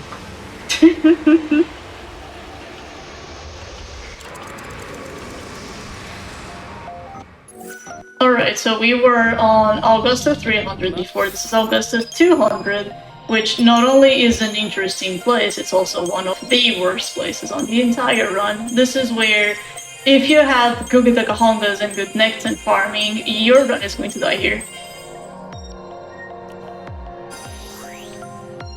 Yeah, you really don't get a lot of say in what happens here. You just gotta sort of take it on the chin, and a lot of the time you do just want to complain. It's like it starts off quite tame, a bit slow paced. This first set of monitors here, it's always the last one. The second set is then random between first, second, third, or fourth monitor that you interact with. And then this first floor is completely void of any encounters, so we can sort of run around freely here. But everything past this point is where it starts to get annoying. Yeah, it's got a very high encounter rate, a lot of aggro spawns as well, and couple that with just not a lot of area to move. It's going to be a lot of like just narrow corridor in these cube-like areas. And a lot of the enemies are quite fast as well to boot. It's also just a lot of aggressive encounters. Like, there's only a few like actual passive encounters here.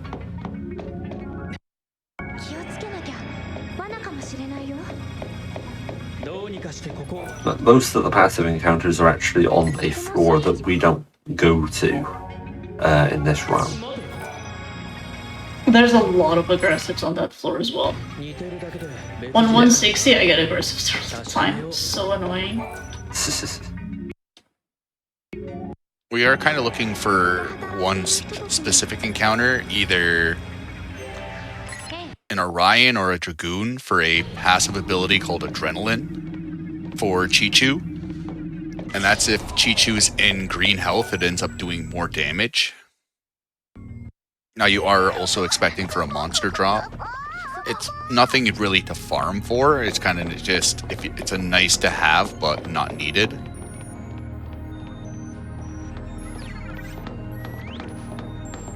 That's the first time I've gotten the wild artifact while waiting for Alyssa.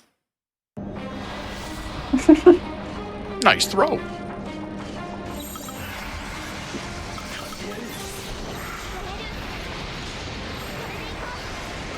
So welcome to Elevator Fight, featuring the camera.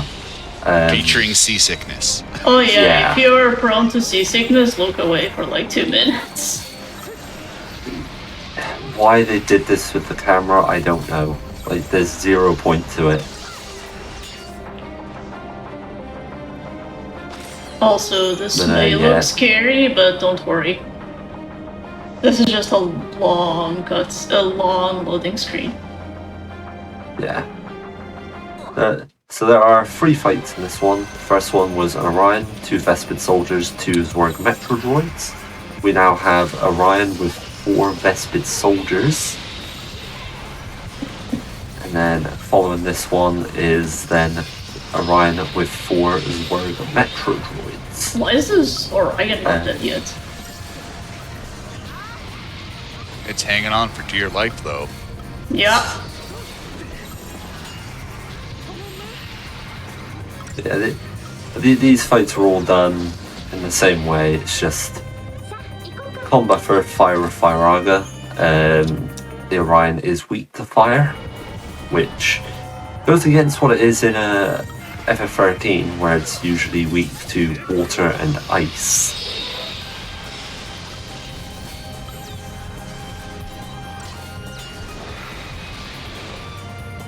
Oh, that was fast.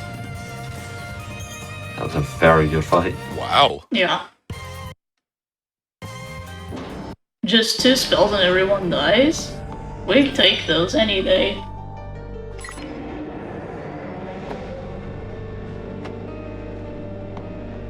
Alright, so the mechanic the mechanic of rotating rooms comes back here.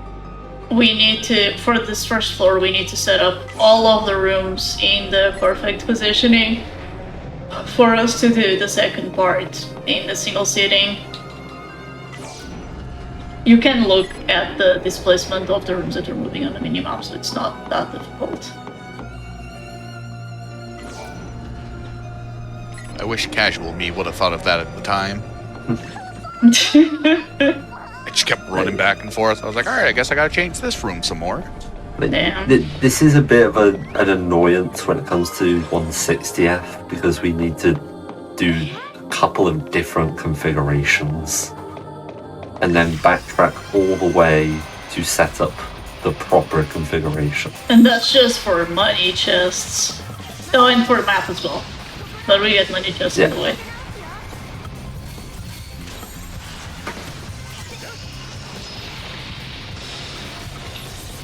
this Yeah, here's Vespid's hoping about that to we die. can get a...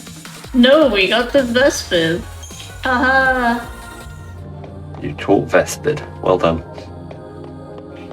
Gotten everything but the one we need so far.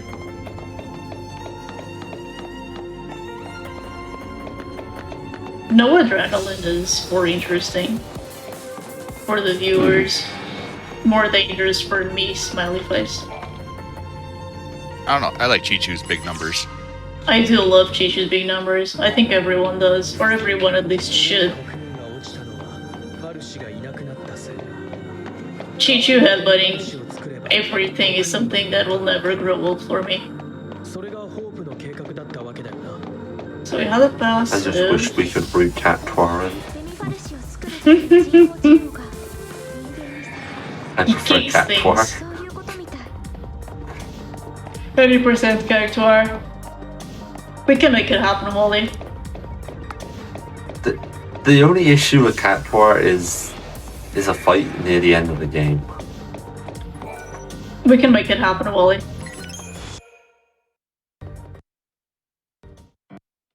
We can also I'm roll not rooting chocobos it. while I we're root at too it. many things. We can also do 80% chocobos while we're at it. It's time for all chocobos. Let's go. Alright, we got the accessory that I was looking for, and now we are going to start getting aggressives. Especially if Noel pushes me. Yep, there it is.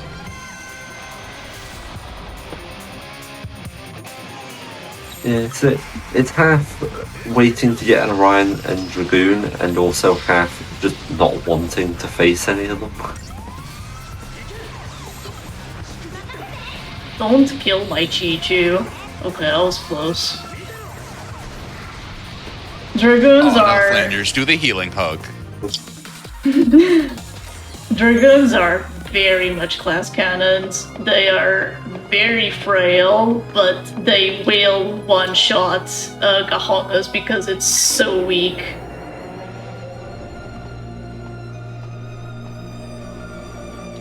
And the HP of your monster, the percentage HP of your monster gets carried over between the monsters you're using. So if Gahongas takes a hit, Chi-Chu is going to get into the fight very low, which can be very dangerous very fast.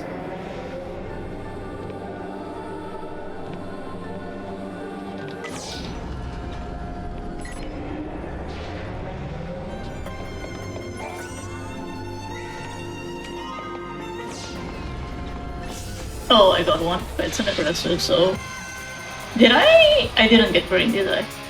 No.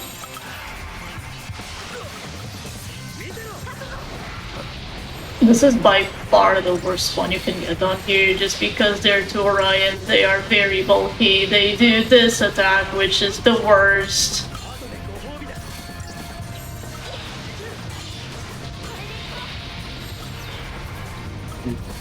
No, I still think Free Dragoon is just barely worse. But 3 Dragoon is fast, if they don't kill you. Yeah. If they don't kill you, 3 Dragoon takes 4 seconds.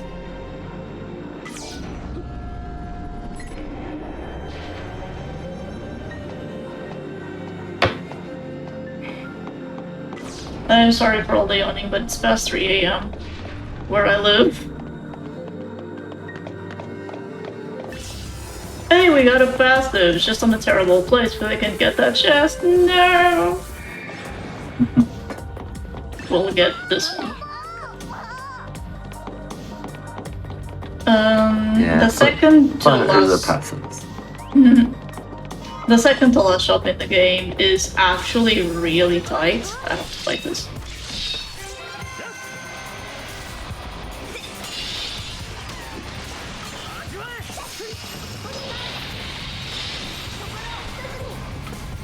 So, that's not commando. Oops. Okay. So, as I was saying, the second to last shop in the game, which is the next shop we're gonna do, it's very tight on money. Unless you take these extra steps to get extra chests. 最後の鍵か。次はいよいよ最上階だ。カイアスが待っているのかな。本物か偽物か。 I do need that chest. Ah, okay. We can get it on the way. You still also need an Orion or a Dragoon. Are the Dragoons still alive? Both of them. Oh boy. This is gonna be interesting. Remember that medic roll we talked about? We'll No. talk about that roll. でもなぜ巫女がここに？ Unless we're talking about Kirasa. Otherwise, no, we're not talking about medic. Look, cure is all you need. やったね。 Don't need no fancy words on the end of it. Just plain old cure. Oh boy! Like the Russian roulette, do we die or do they die? They die. And Then we Hondas is drop one of dead. them. Yeah. Hey, we you got a Dragoon. dragoon at least. My money's gonna be so tight. But we'll infuse it. Something happens. Yeah, the dragoon you do have to. If something happens, blame dying. Oh, okay. The Orion you only have to level up to level 15. The dragoon you got to level up to 23, so it does eat into the potent chips that Pharaoh was planning to sell. Small items. There we go.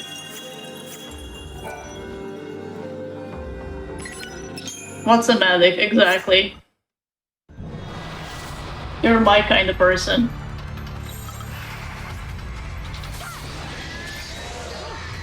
Now And for now we something get steady completely elevator fight. different. Yeah, for something completely different. A behemoth. Why is there a behemoth here? Who knows? I don't think the game knows.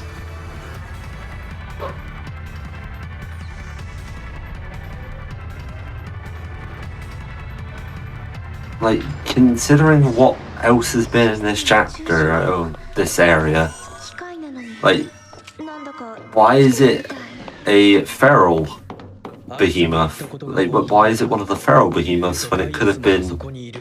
I don't know, like a lodestar behemoth from Palampolum or something? They messed up, Wally. They messed up. It all comes down to 13-2 is 13-2.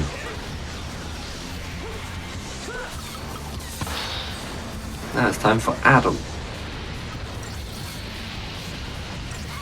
Ah, got interrupted. This is the first fight against Adam. It's the easier one. Adam doesn't really have a lot of HP, so it's just a case of we stagger kill. He does cast Imperilga and Kurska, but like he dies way before they can have any major effects. But here we now go into the proper fight where we actually are dealing with these manipulators, and that is purely because this fight can actually get very, very dangerous if this actually goes on longer than it should. Like, this is one of the fights where honestly the speedrun doesn't get to see the true power of Protofauci Adam.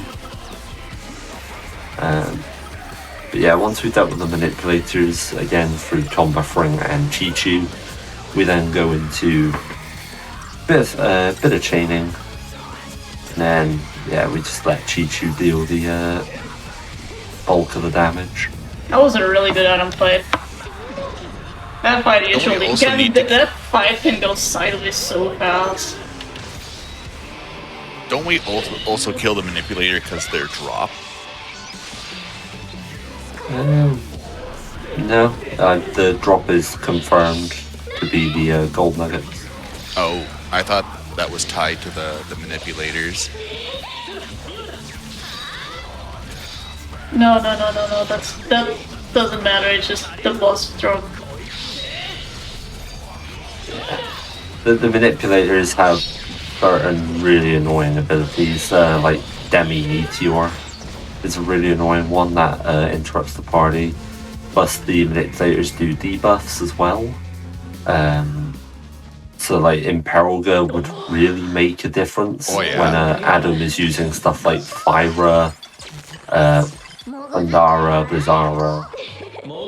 Adam can also get to a stage where he essentially overclocks himself, and he can use Ultima. Oh, really? Boy. Yes. If you pick the wrong option there, or you accidentally skip the cutscene, you have to fight Adam again. Yeah. Many good runners have fought Adam again in just 2 minutes. Yeah. But to be fair, the refight is the first phase, just with different background color. But yeah. But yeah, the option there, Scream at Hope. And essentially the logic for that one is Protofalcianum is, well, to explain it, Protofalcianum is a falsi that Hope Estime basically designed. He wanted that to essentially do 2 things. He wanted that to re-levitate Cocoon, and then also be able to sort of handle a lot of the resources. But the AI for Protofalcianum actually got hacked into and essentially ended up executing Hope whilst he was in Augusta Tower. I believe he was executed in the year 13 AF.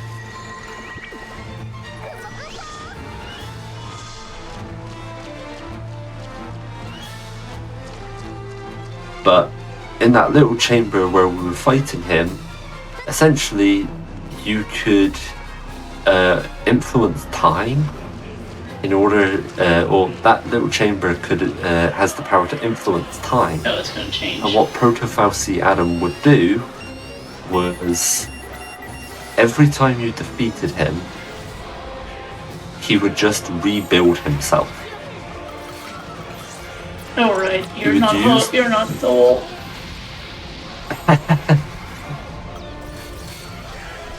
So in the end, what we need to do is we need to use that time mechanic, Scream at Hope, so that Hope never makes the falsi in the first place.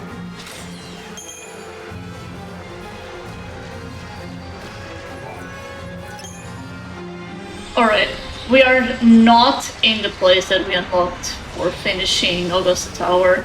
We are taking a complete wild detour in order to grab the final Graviton Core. This is where they are important. The game has 7 Graviton Cores. We are getting the 5 fastest ones. And yes, this last one that we're going to get is much faster than the other 2 that are available in the game.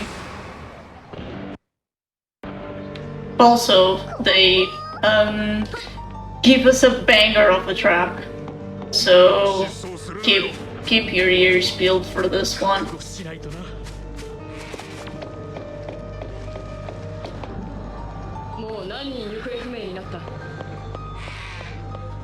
What is this? A red chocobo? Aren't they supposed to be yellow? Greedy chocobo. Got the best track, but you do have to pay for it. The crazy chocobo consumes Gashel greens as you ride it, unlike the normal chocobos where it's just 1 green per ride.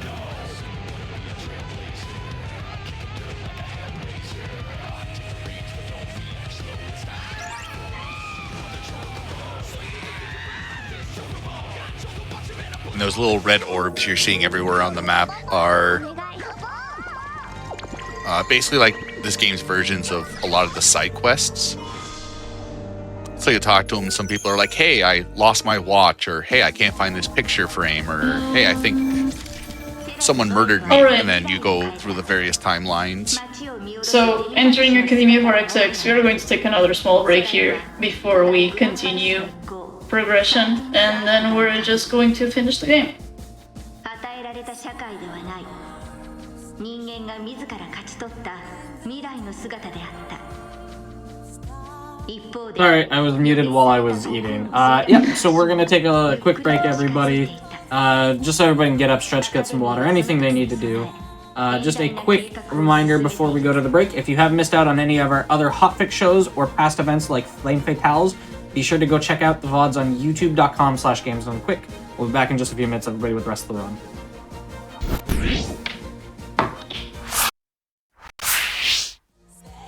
Hello, everybody, and welcome back to the Games Done Quick Hotfix. We are showcasing Final Fantasy XIII-2. We are in the middle of a run. I'll hand it right back over whenever y'all are ready. Alright, so I'm just going to get started in 3, 2, 1, go.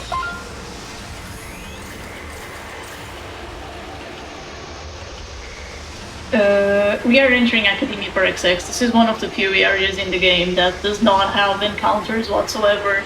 This is how Academia would look like if Falciadam was never created, and it's just a normal futuristic city. We are here for plot progression. We need to get at least 5 graviton cores. We already have them. So we're just going to go inside, hand them over, and quickly get out. I am camera tricking here just for frame drop purposes, and it also causes the game to crash less because this is a huge area and the PC really doesn't like it. But you can see things like that, which is children falling down, which is always great. That's the main appeal of Academia for it. They say that if a child falls down, your run is blessed. But yeah, there's a few things that you can do here. There is another gate as well, it's the wild gate. But there's also quizzes. Oh Do you boy. like quizzes? No. Because this speedrun doesn't do any quizzes. Thank God. Thank God. And the quizzes are like through all the Final Fantasy games too. So you have to be quite knowledgeable if you want to do them quickly, which is, I'm not a big fan of the 160 fragment speedrun, but having people do the brain blast and the quizzes, even though they're just picking answers, is still really interesting to see because of the vast knowledge you just need to have at the drop of a hat.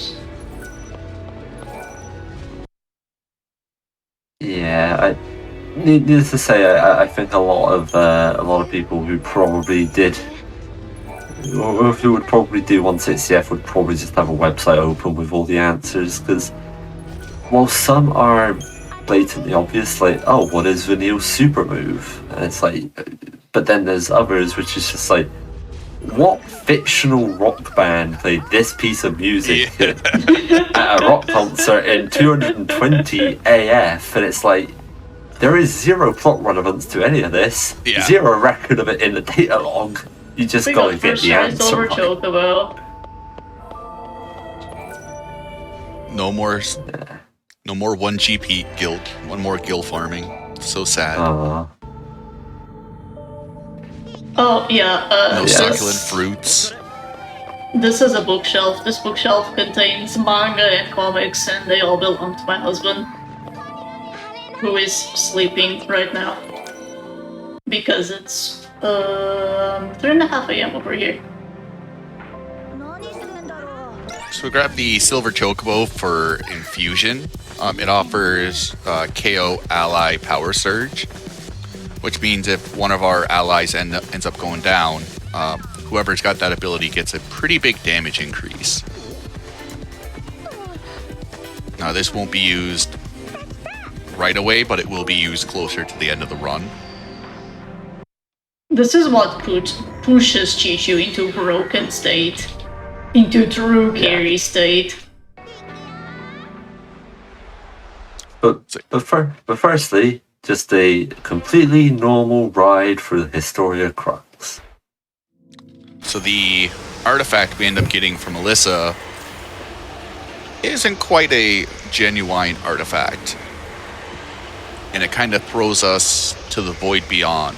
And one of the things that kind of makes this area really rough is we don't technically have Mog, and we definitely don't have Null. So Mog will be there for like weapon purposes, but you can't use Moogle Throw or Mog Reveal or anything like that. Thankfully, a lot of these encounters are passive. They can still spawn in absolutely terrible areas.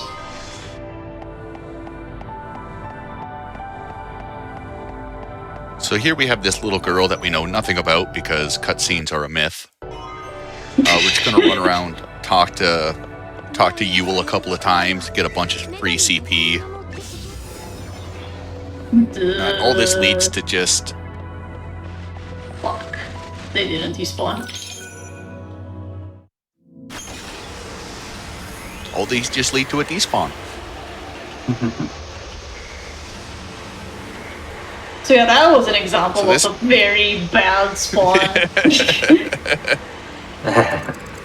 Yeah, you don't have access to Null, but thankfully you still do have monster friends. This area would be really rough in a speedrun, and potentially rough casually, depending on how you've done your Crystarium and your level ups.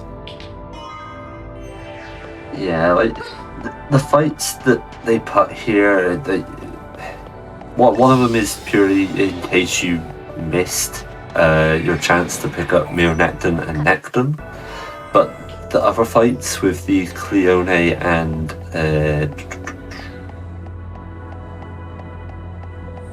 I have forgotten the name of the other enemy.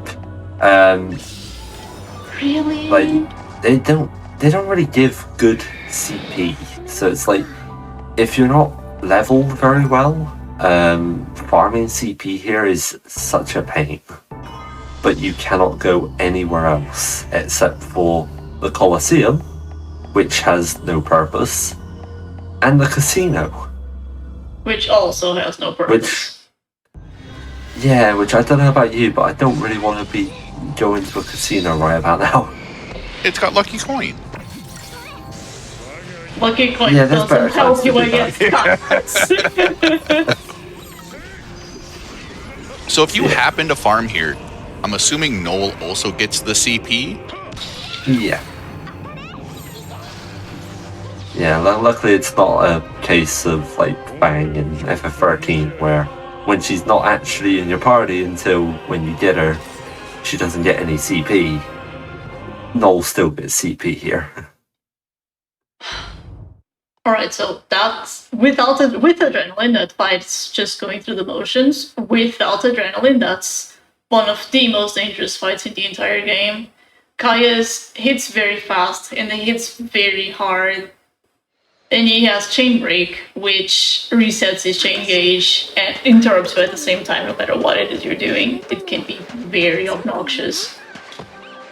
You can play that fight slow and safe by just sitting in misdirection, which is Sarah's a Sentinel for greatly reduced damage, and just keep throwing potions until Chi-Chu's headbutts bring him down to his knees. Is obviously a slower fight, but is much safer.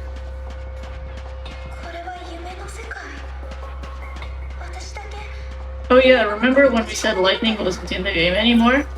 This is not She's her. not. This is a figment. This is illusion. So I believe the game ends here. If you select, there's one of the options you can select to like stay with lightning and stay in this dream world.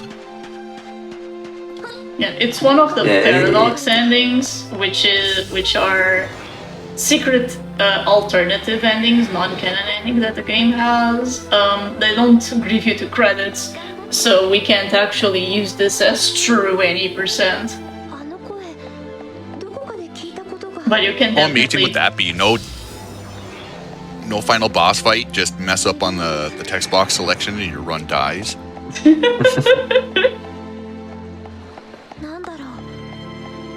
But yeah, you can totally choose to stay with lightning, but if you do, the game will just put you right back in front of her and ask you the same question again until you say no. You don't want to stay with her. I mean, hey, you get 1500 CP for it. It Must is be a good. lot. But for any percent, we don't need that kind of experience. Remember Vanille Yeah, from so- 13? Say hi and bye to Vanille. We're never gonna see her again. We don't even see Fang. Fang is in the cutscene. We skip those. Yeah. This is the only cutscene to feature Vanille and, well, I lie, it's not the only cutscene that features Vanille, but it's the only cutscene that features Fang. And then Fang just goes completely unused the rest of the game. Alright, remember when I said Noel was from the future? This is where Noel comes from. Noel is the last human on Earth. On 700 years after the fall of Cocoon, humanity all dies out, and Noel is the last sole survivor. He saw his entire village die to famine or disease or time travel, whiny shenanigans.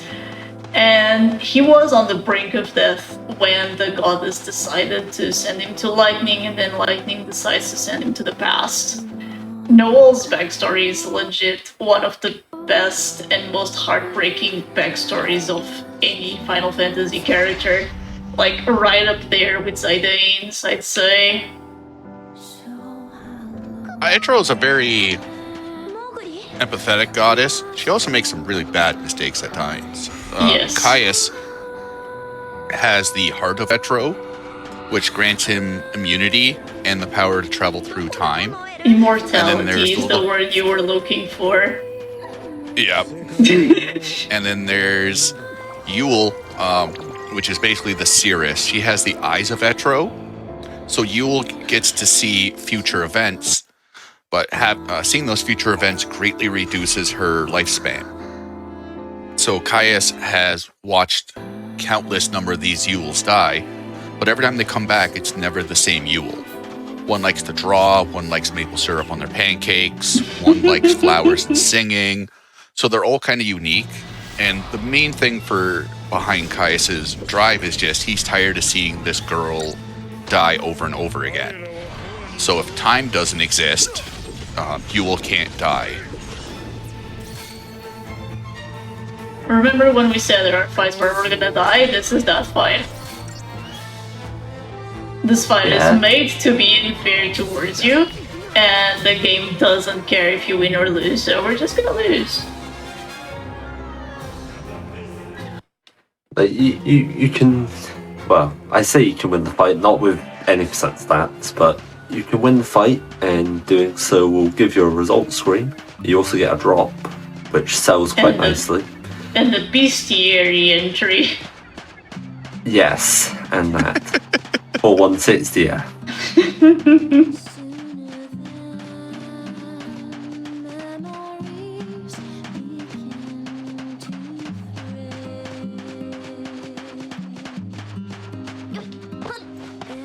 And another part about Noel's backstory as well is he just wants to be able to spend time with Yule as well. Like, and to be fair, this all gets really expanded on as well in this game's sequel.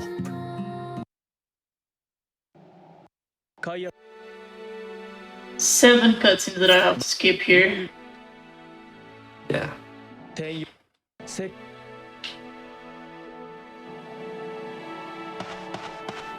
And this fight can be very scary, very fast. Gogmagog Gamma. Overly So attached Gogmagog. So this enemy is kind of special in a sense. It'll just keep buffing itself over and over again, and then once it gets to I think 5 debuffs, 6. it'll just end It up needs to have a 6, full suit. and it'll end up just doing massive damage to your party members. and put all those debuffs on your party. Yeah, it's one of the rare occurrences in this game of the debuffs Defaith, Debrave, Pain, and Fog. Pain will disable all physical abilities. Fog disables all magical abilities. Defaith will reduce your physical, or Defaith will reduce your magic stat. Debrave reduces your physical stat.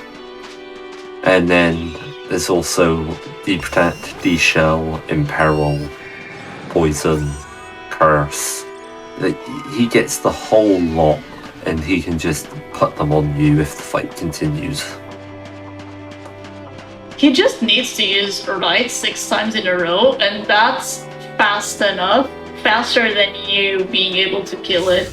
So if you ever get to that point, he just uses 6 tries and then immediately Hellish Breath, you're going to suffer. Couldn't dodge this encounter. Game, let me retry.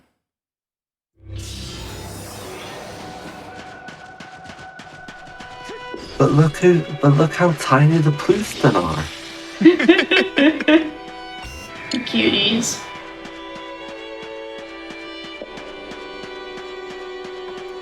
But yeah, welcome to a dying world, which is way too big for dead trees, ashen sand, and stone. Way too big and way too empty. This is where you spend most of the Chocobo ride on 160 fragments, just going from one end of this place to the other while listening to Crazy Chocobo. Oh, well, we got a special treat. I'll let him do his thing. So, this is the only instance in the game of stop. He uses Shadowbind. The game says your character is slow, but he's actually stopped. He's gonna do that on Chichu. It doesn't work on monsters, and once he stops all of them, he does this. And yeah. Chichu's like, hey, get back here! I'm still ready to go. So that's a rare spawn. It's supposed to be way more effective if you have a special skill, but rare spawns do appear normally. They're just incredibly rare. And yeah, we did get it this time. It's the only aggressive that can appear here. It's a metallic Hatuar.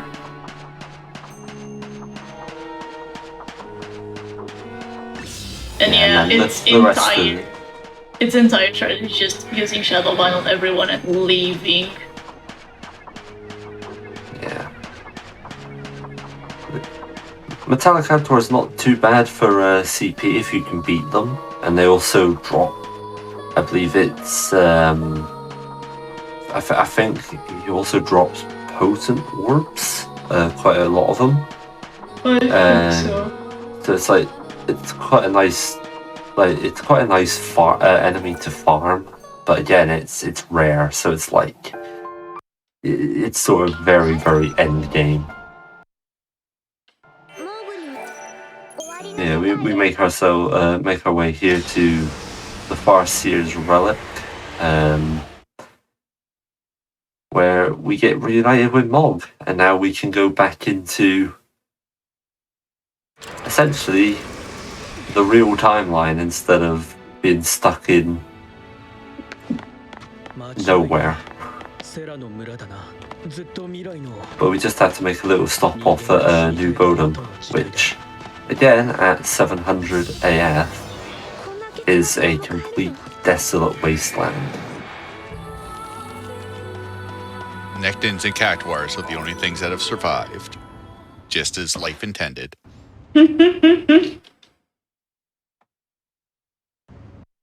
Couple more cutscenes to skip here.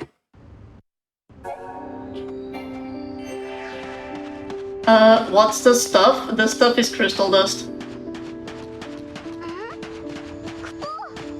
I I'm going to try and do something dumb here. It's probably not going to work, but it's at least going to be funny. The game really wants you to pick this up yourself, but you can just throw Mog and do it for you. And pray you don't get an encounter. Come on, Mog, come on, Mog. We got it. Oh, that was close. It despawned because I entered the safe zone.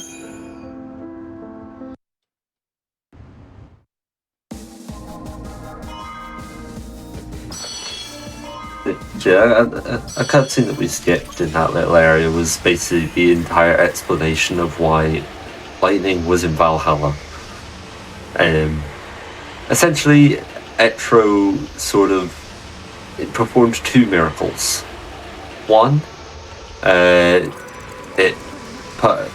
got rid of everyone's Lassie brands from FF13, and also essentially forced the completion of their focus. But it did come at a cost, which was Etro was just gonna take lightning away.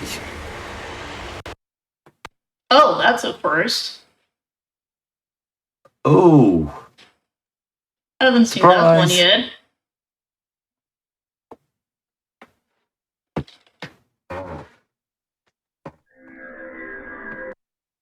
ten out of 10 port.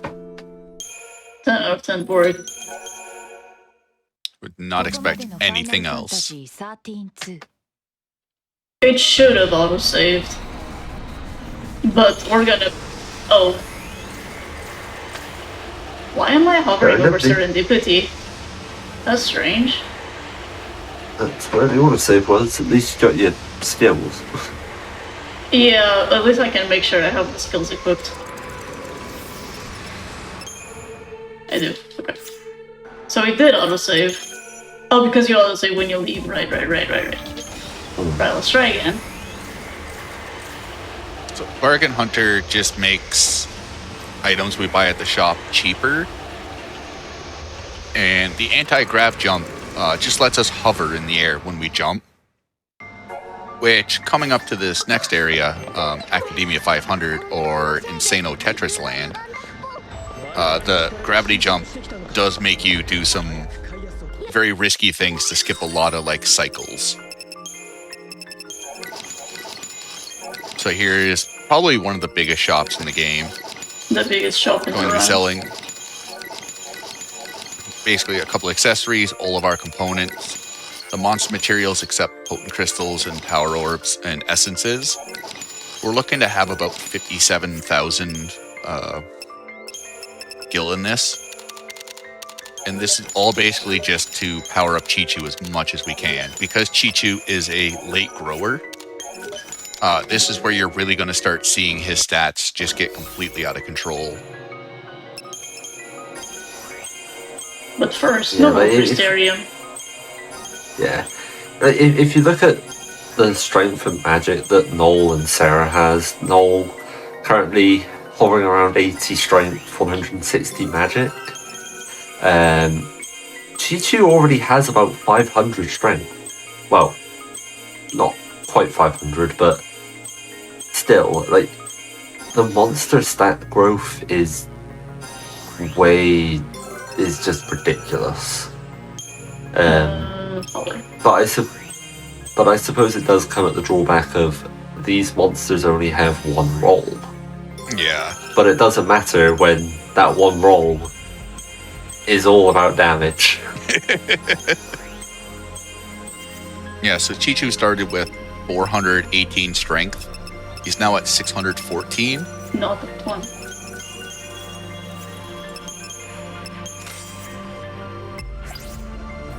Alright, we're gonna leave Noel for the rest of the game. Noel got the Sentinel rolls just to give him an absurd amount of HP. Those 40 Sentinel rolls give him about 600 HP, which is going to help, especially with kind of a setup for the ally KO power surge. Since Sarah's HP is now greatly lower than Noel's, we can effectively have her dead for fights and Noel still be quite healthy.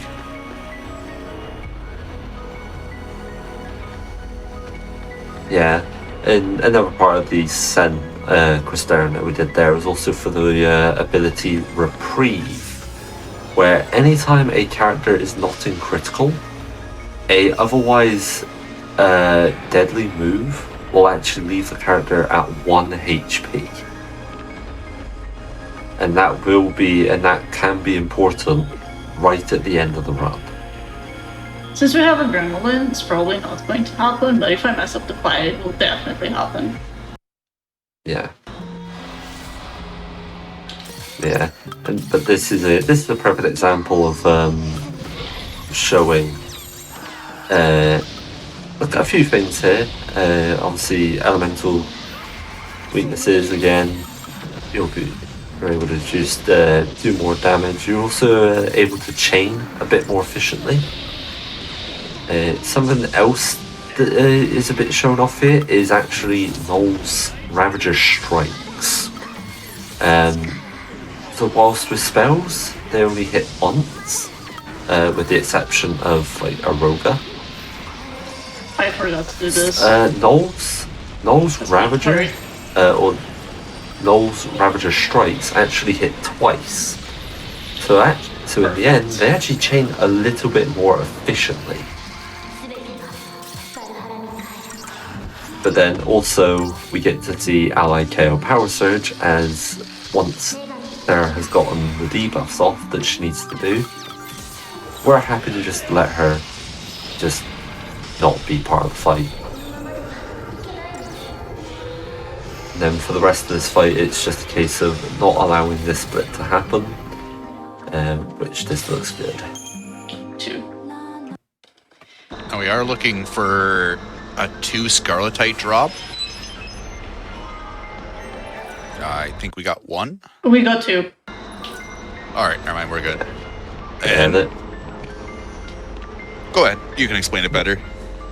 So Scarletites sell really well. Like they're basically the brunt of our money now for the rest of the run. They also have really high drop chances. I think it's 87% for 1. Or like it's like ridiculously high drop chance. But that effectively makes it so that we can afford the final shop of the run, which is at the end of this area.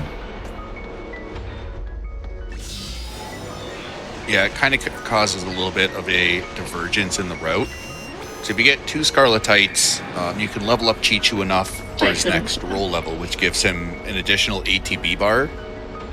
And Chichu with 6 AP, it does save quite a bit of time over 5 ATB, not including the extra stat growth he also gets. Not just time, he deals so much damage with an extra attack. Oh yeah. Oh, because he got the adrenaline boost, which I believe is 20%.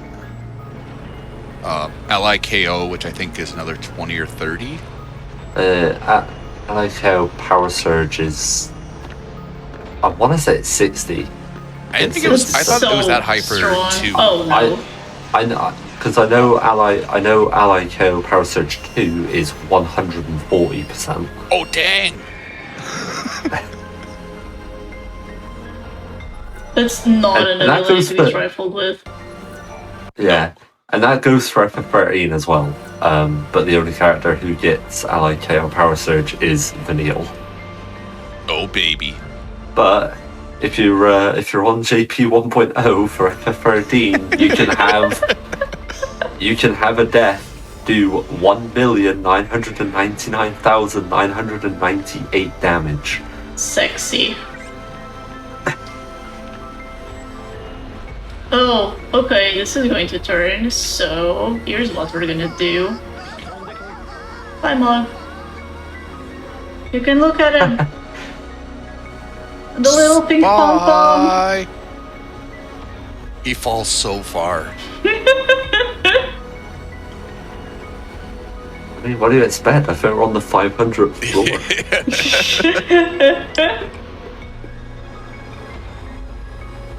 He should come back any minute now.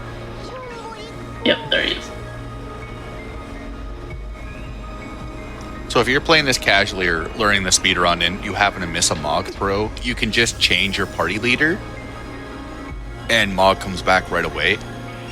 So you don't have to sit there and miss a throw and then wait 35 seconds, depending on your decision on why you're not a baseball pitcher.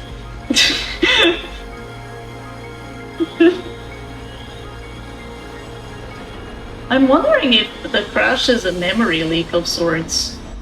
Because it seems to be time dependent. It's just strange because we did a break before. We did a break before Augusta and it crashed on Augusta anyway, not earlier. But here it crashed earlier. You got the 4 gig RAM patch installed? Yes, I have everything installed. Could just be an update that happened on your PC that's not playing nice. But I already uninstalled all the Windows updates and it still fucking crashed. Language. Sorry. It's just very frustrating.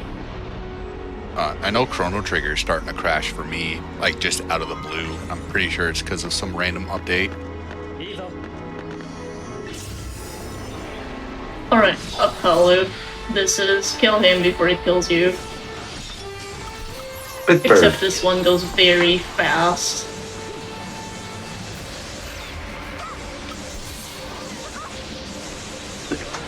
Same kind of enemy as the Sahagins from FF13, just a bit scaled up. Oh, we didn't die! Oh no! And welcome to Power Spreads. And it went for... Chichu. Let's try again. Because it's going to use power splits again. Get him, Chichu! Get him, Chichu! Hey, let's go. And Shadow's the reprieve. If we don't use it on final boss, it's at least good here. We got our use out of it. Anything else is a bonus.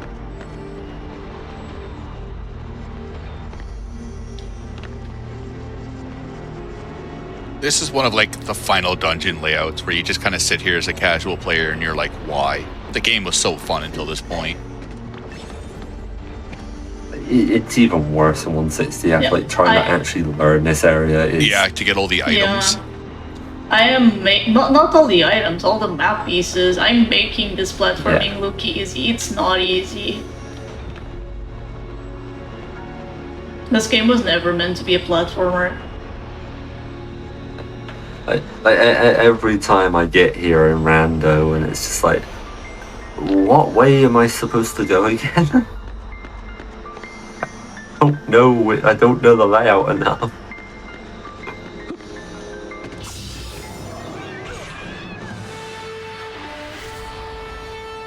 Okay, this is going to take a while. Because they caught me on an awful place. Or I can get it on second try. Nice. Yeah. But yeah, that's one of the islands which has a set spawn. There's a few islands like that in Academia 500. So you got that one, which is for Proto-Behemoth and a couple of Schrodingers. There's one on the other side for Zolotl and the other two, Tezcatlipoca, and I don't remember the third. Oh no, Miss Kitsley, there we go. And then there's also one near the start, which is for Mimi and Bama Pama. Bama Pama. But yeah, the two Scarlet sell for 34,000 odd. That allows us to buy the rest of what we need for Chichu to get Chichu to 747 strength. Even more HP. The game just crashed. I'm gonna try and brute force through this. If we crash on Bahamut Trio, I am very sorry. We should still be able to beat Estimate, but it's going to be close if it crashes on Bahamut Trio, and we're gonna have to see the first three bosses all over again. So pray it doesn't happen. Yeah.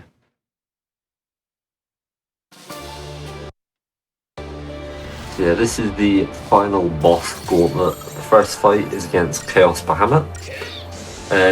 This fight is a little bit annoying. It's just a lot of waiting for Chi-Chu to kill. Unfortunately, because Chaos Bahamut is flying, Chi-Chu isn't able to use his attack, so we have to just rely on Chi-Chu's Ruin, which is significantly less powerful. But for the majority of this fight, it's just going to be us trying to build up a little bit of chain, but otherwise just tanking and potioning.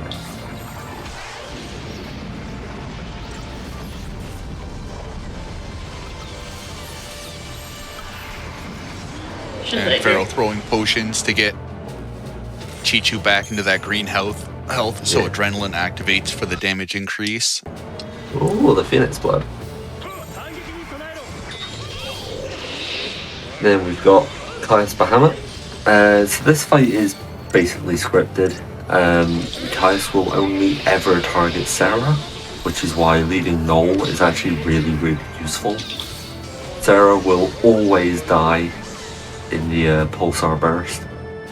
And then from there, Chi-Chu can farm off of Caius' Bravery and Faith, and that fight solves itself. Bravery and Faith Feeder just gives you a ridiculous damage increase. It's like 200 or 300%.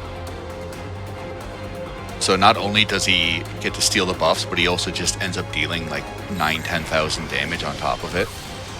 Yeah, and you'll see it here right away where so in this fight against Caius, he will start off with his Body and Soul move, which is what gives him haste, bravery and faith. But yeah, his bravery and faith just gets removed from the feeders. Also, there was an ultimate in there. I know the damage didn't seem like there was one, but there was. There we go, that's a bit more like it. 400, hey! Yeah, and this is also the first, or the only story Caius fight where there's both phases. Don't in the Paradox versions of Caius' fight, you get both phases. But once that's done, we're now on the final fight. They like to open with a full party debuff, and this is where the unicorn we end up getting picked up. Oh no, that's after we kill the dads. That's after we kill the first two. Yeah. This is a fight of two halves. The first one is basically only Garnet Bahamut and Amber Bahamut. Both of these have alternating resistances. So Garnet Bahamut is has fire, thunder, and physical. And then Amber Bahamut has ice, wind, and magic. So whilst Garnet Bahamut is kind of annoying to get rid of, Amber Bahamut is way easier to kill because of Chi-Chu's strength.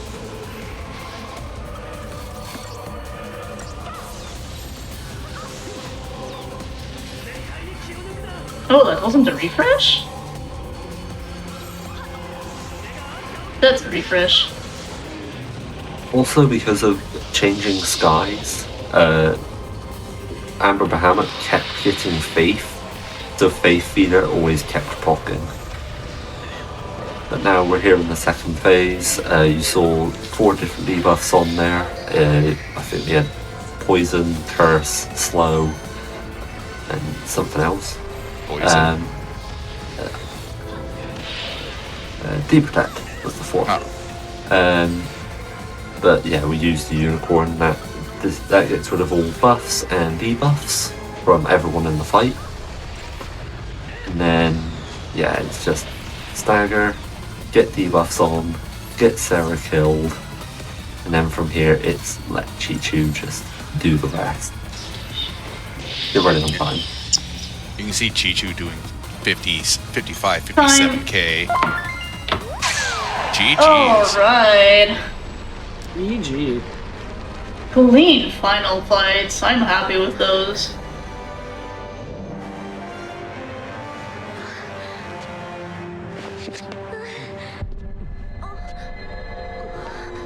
Yeah, that was 13 to 20%. There's always something ridiculous about seeing Jet Bahamut go from 60% HP to nothing in two strings. Just 2 strings. Alright, so Final boss, by the way. do we have time to showcase a banger of the DLC fight, or do we just... Yeah, if you Call want, it here. if you want to give the Gilgamesh fight a go, you can. Okay, let's go. I might die, but at least we're gonna dance.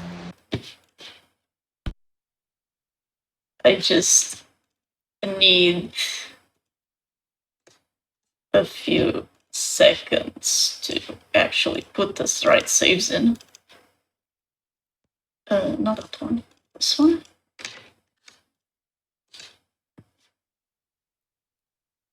In there.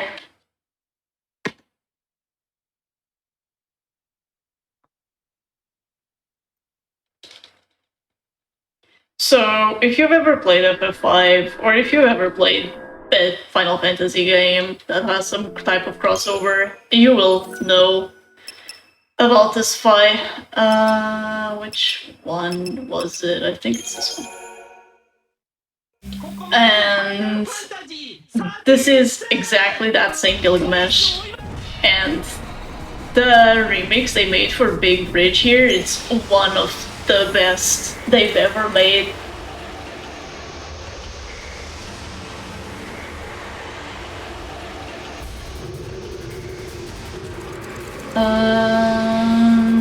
The answer to your question is yes.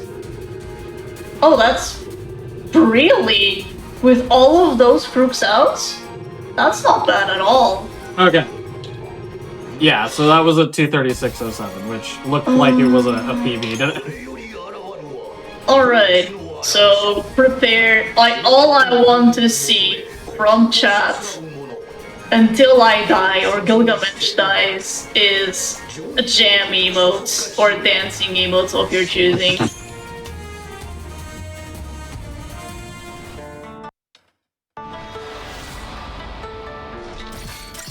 Yeah, welcome to Gilgamesh.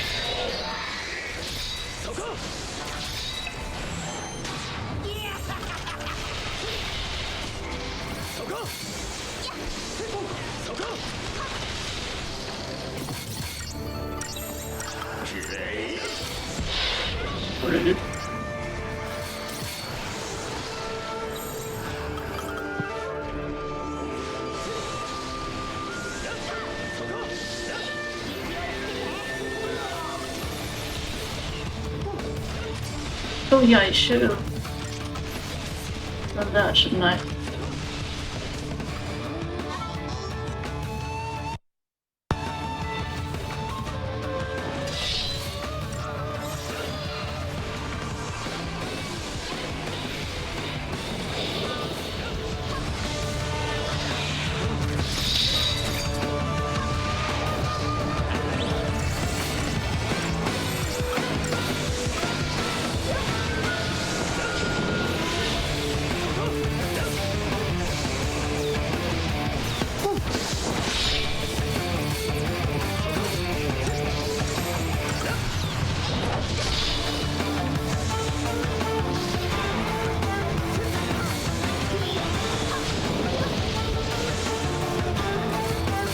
Come on, buddy.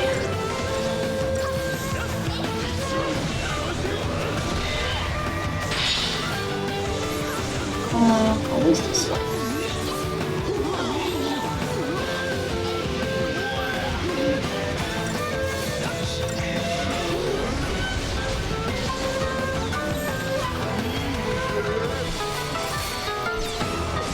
Oh, that's not good. Okay, I'm gonna lose. It's fine.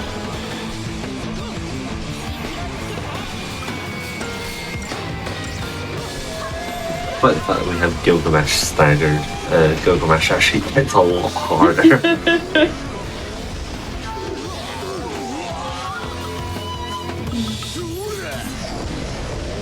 How many do I have? 13.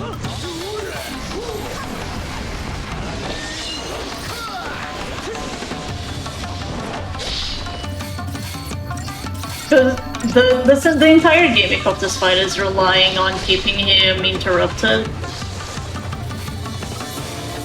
while you are staggering and debuffing it, but I failed at that, so... But it's okay. We'll just try to get him on phase 2. That doesn't work, just call it quits, it's okay. As long as Chad is having a blast with this music, I'm happy. I know I am.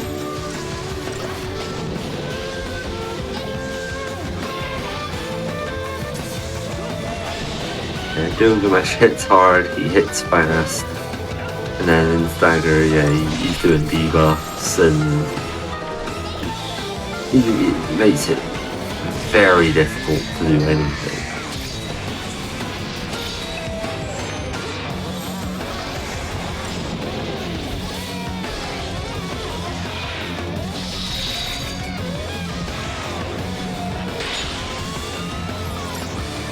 Cloudburst's Feral Link is also very unique because it gives you an end spell. So in this case, it gives you End Frost. So your non-elemental attacks like Ruin now have an ice element attached to them, which tied with Imperil, which lowers the enemy's elemental resistance, gives you a nice damage boost on top of everything else.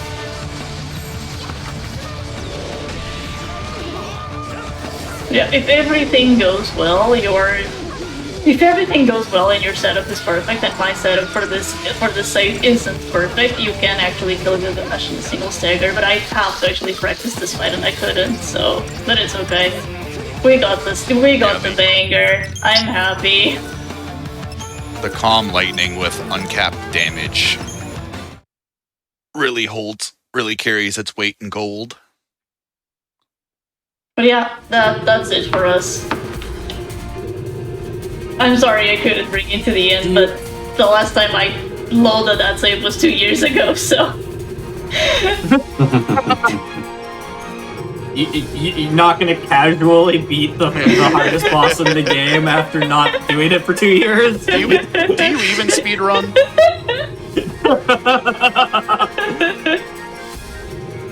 Yeah, no, that fight is genuinely just... Okay. Yeah, I hope you enjoyed. I have a few more things I want to try with my PC, but if that doesn't work, then this is officially my retirement from 13-2. I'm going to continue speedrunning. The next project I have in mind is for the really longathon. I'm going to start working on Pokémon XD Gale of Darkness. I'm going to do alternate starters, and for the really longathon, I'm gonna do Hundo. And I'm also going to go back to 13 long runs because I also have to do dodgeless for the really longathon. Both these runs are going to be in December. Yeah, you can expect to see Bradley on that dodgeless run. Hi. But yeah, that's it for us. I hope you had a good time. I know I did. And thank you, Church, for extending the invite for me, especially after the first try at this run, which was very rough and had to be postponed for almost 2 months, but I'm very happy that I got to showcase it on the GDQ Hotfix, so thank you very much. Yeah, and I was happy to have y'all back on. It was unfortunate that we had to postpone it, but I was happy that you were able to do it today, so thank you all so much. Thank you. And can we get a round of applause in chat for Railcoon for doing all the endless restreaming for all these hotfix events? Restreaming is definitely the unsung hero of these events. Yeah, absolutely. Huge shout out to Tech Ray today, and thank you. We wouldn't be here without Ray and Richard, so thank you. I do appreciate you calling Ray out, Dine. That was right now it feels like a bit between Railcoon and I. They are friends. They are friends. The best kind of bits, the ones you had to explain. Anyway, that is all we have for you today, folks. I hope you enjoyed the 2 Final Fantasy games back to back. We do not have any more show for you tonight, but we do have a puzzle game showcase tomorrow, starting at 1 p.m. Eastern. So that's going to be hype. We got a bunch of different puzzle games there. That being said, we are going to take a quick break while we look for a raid target. If you wouldn't mind sticking around so we can cheer on some other speedrunners and some of their runs afterwards, that would be awesome. Have a great night, everybody.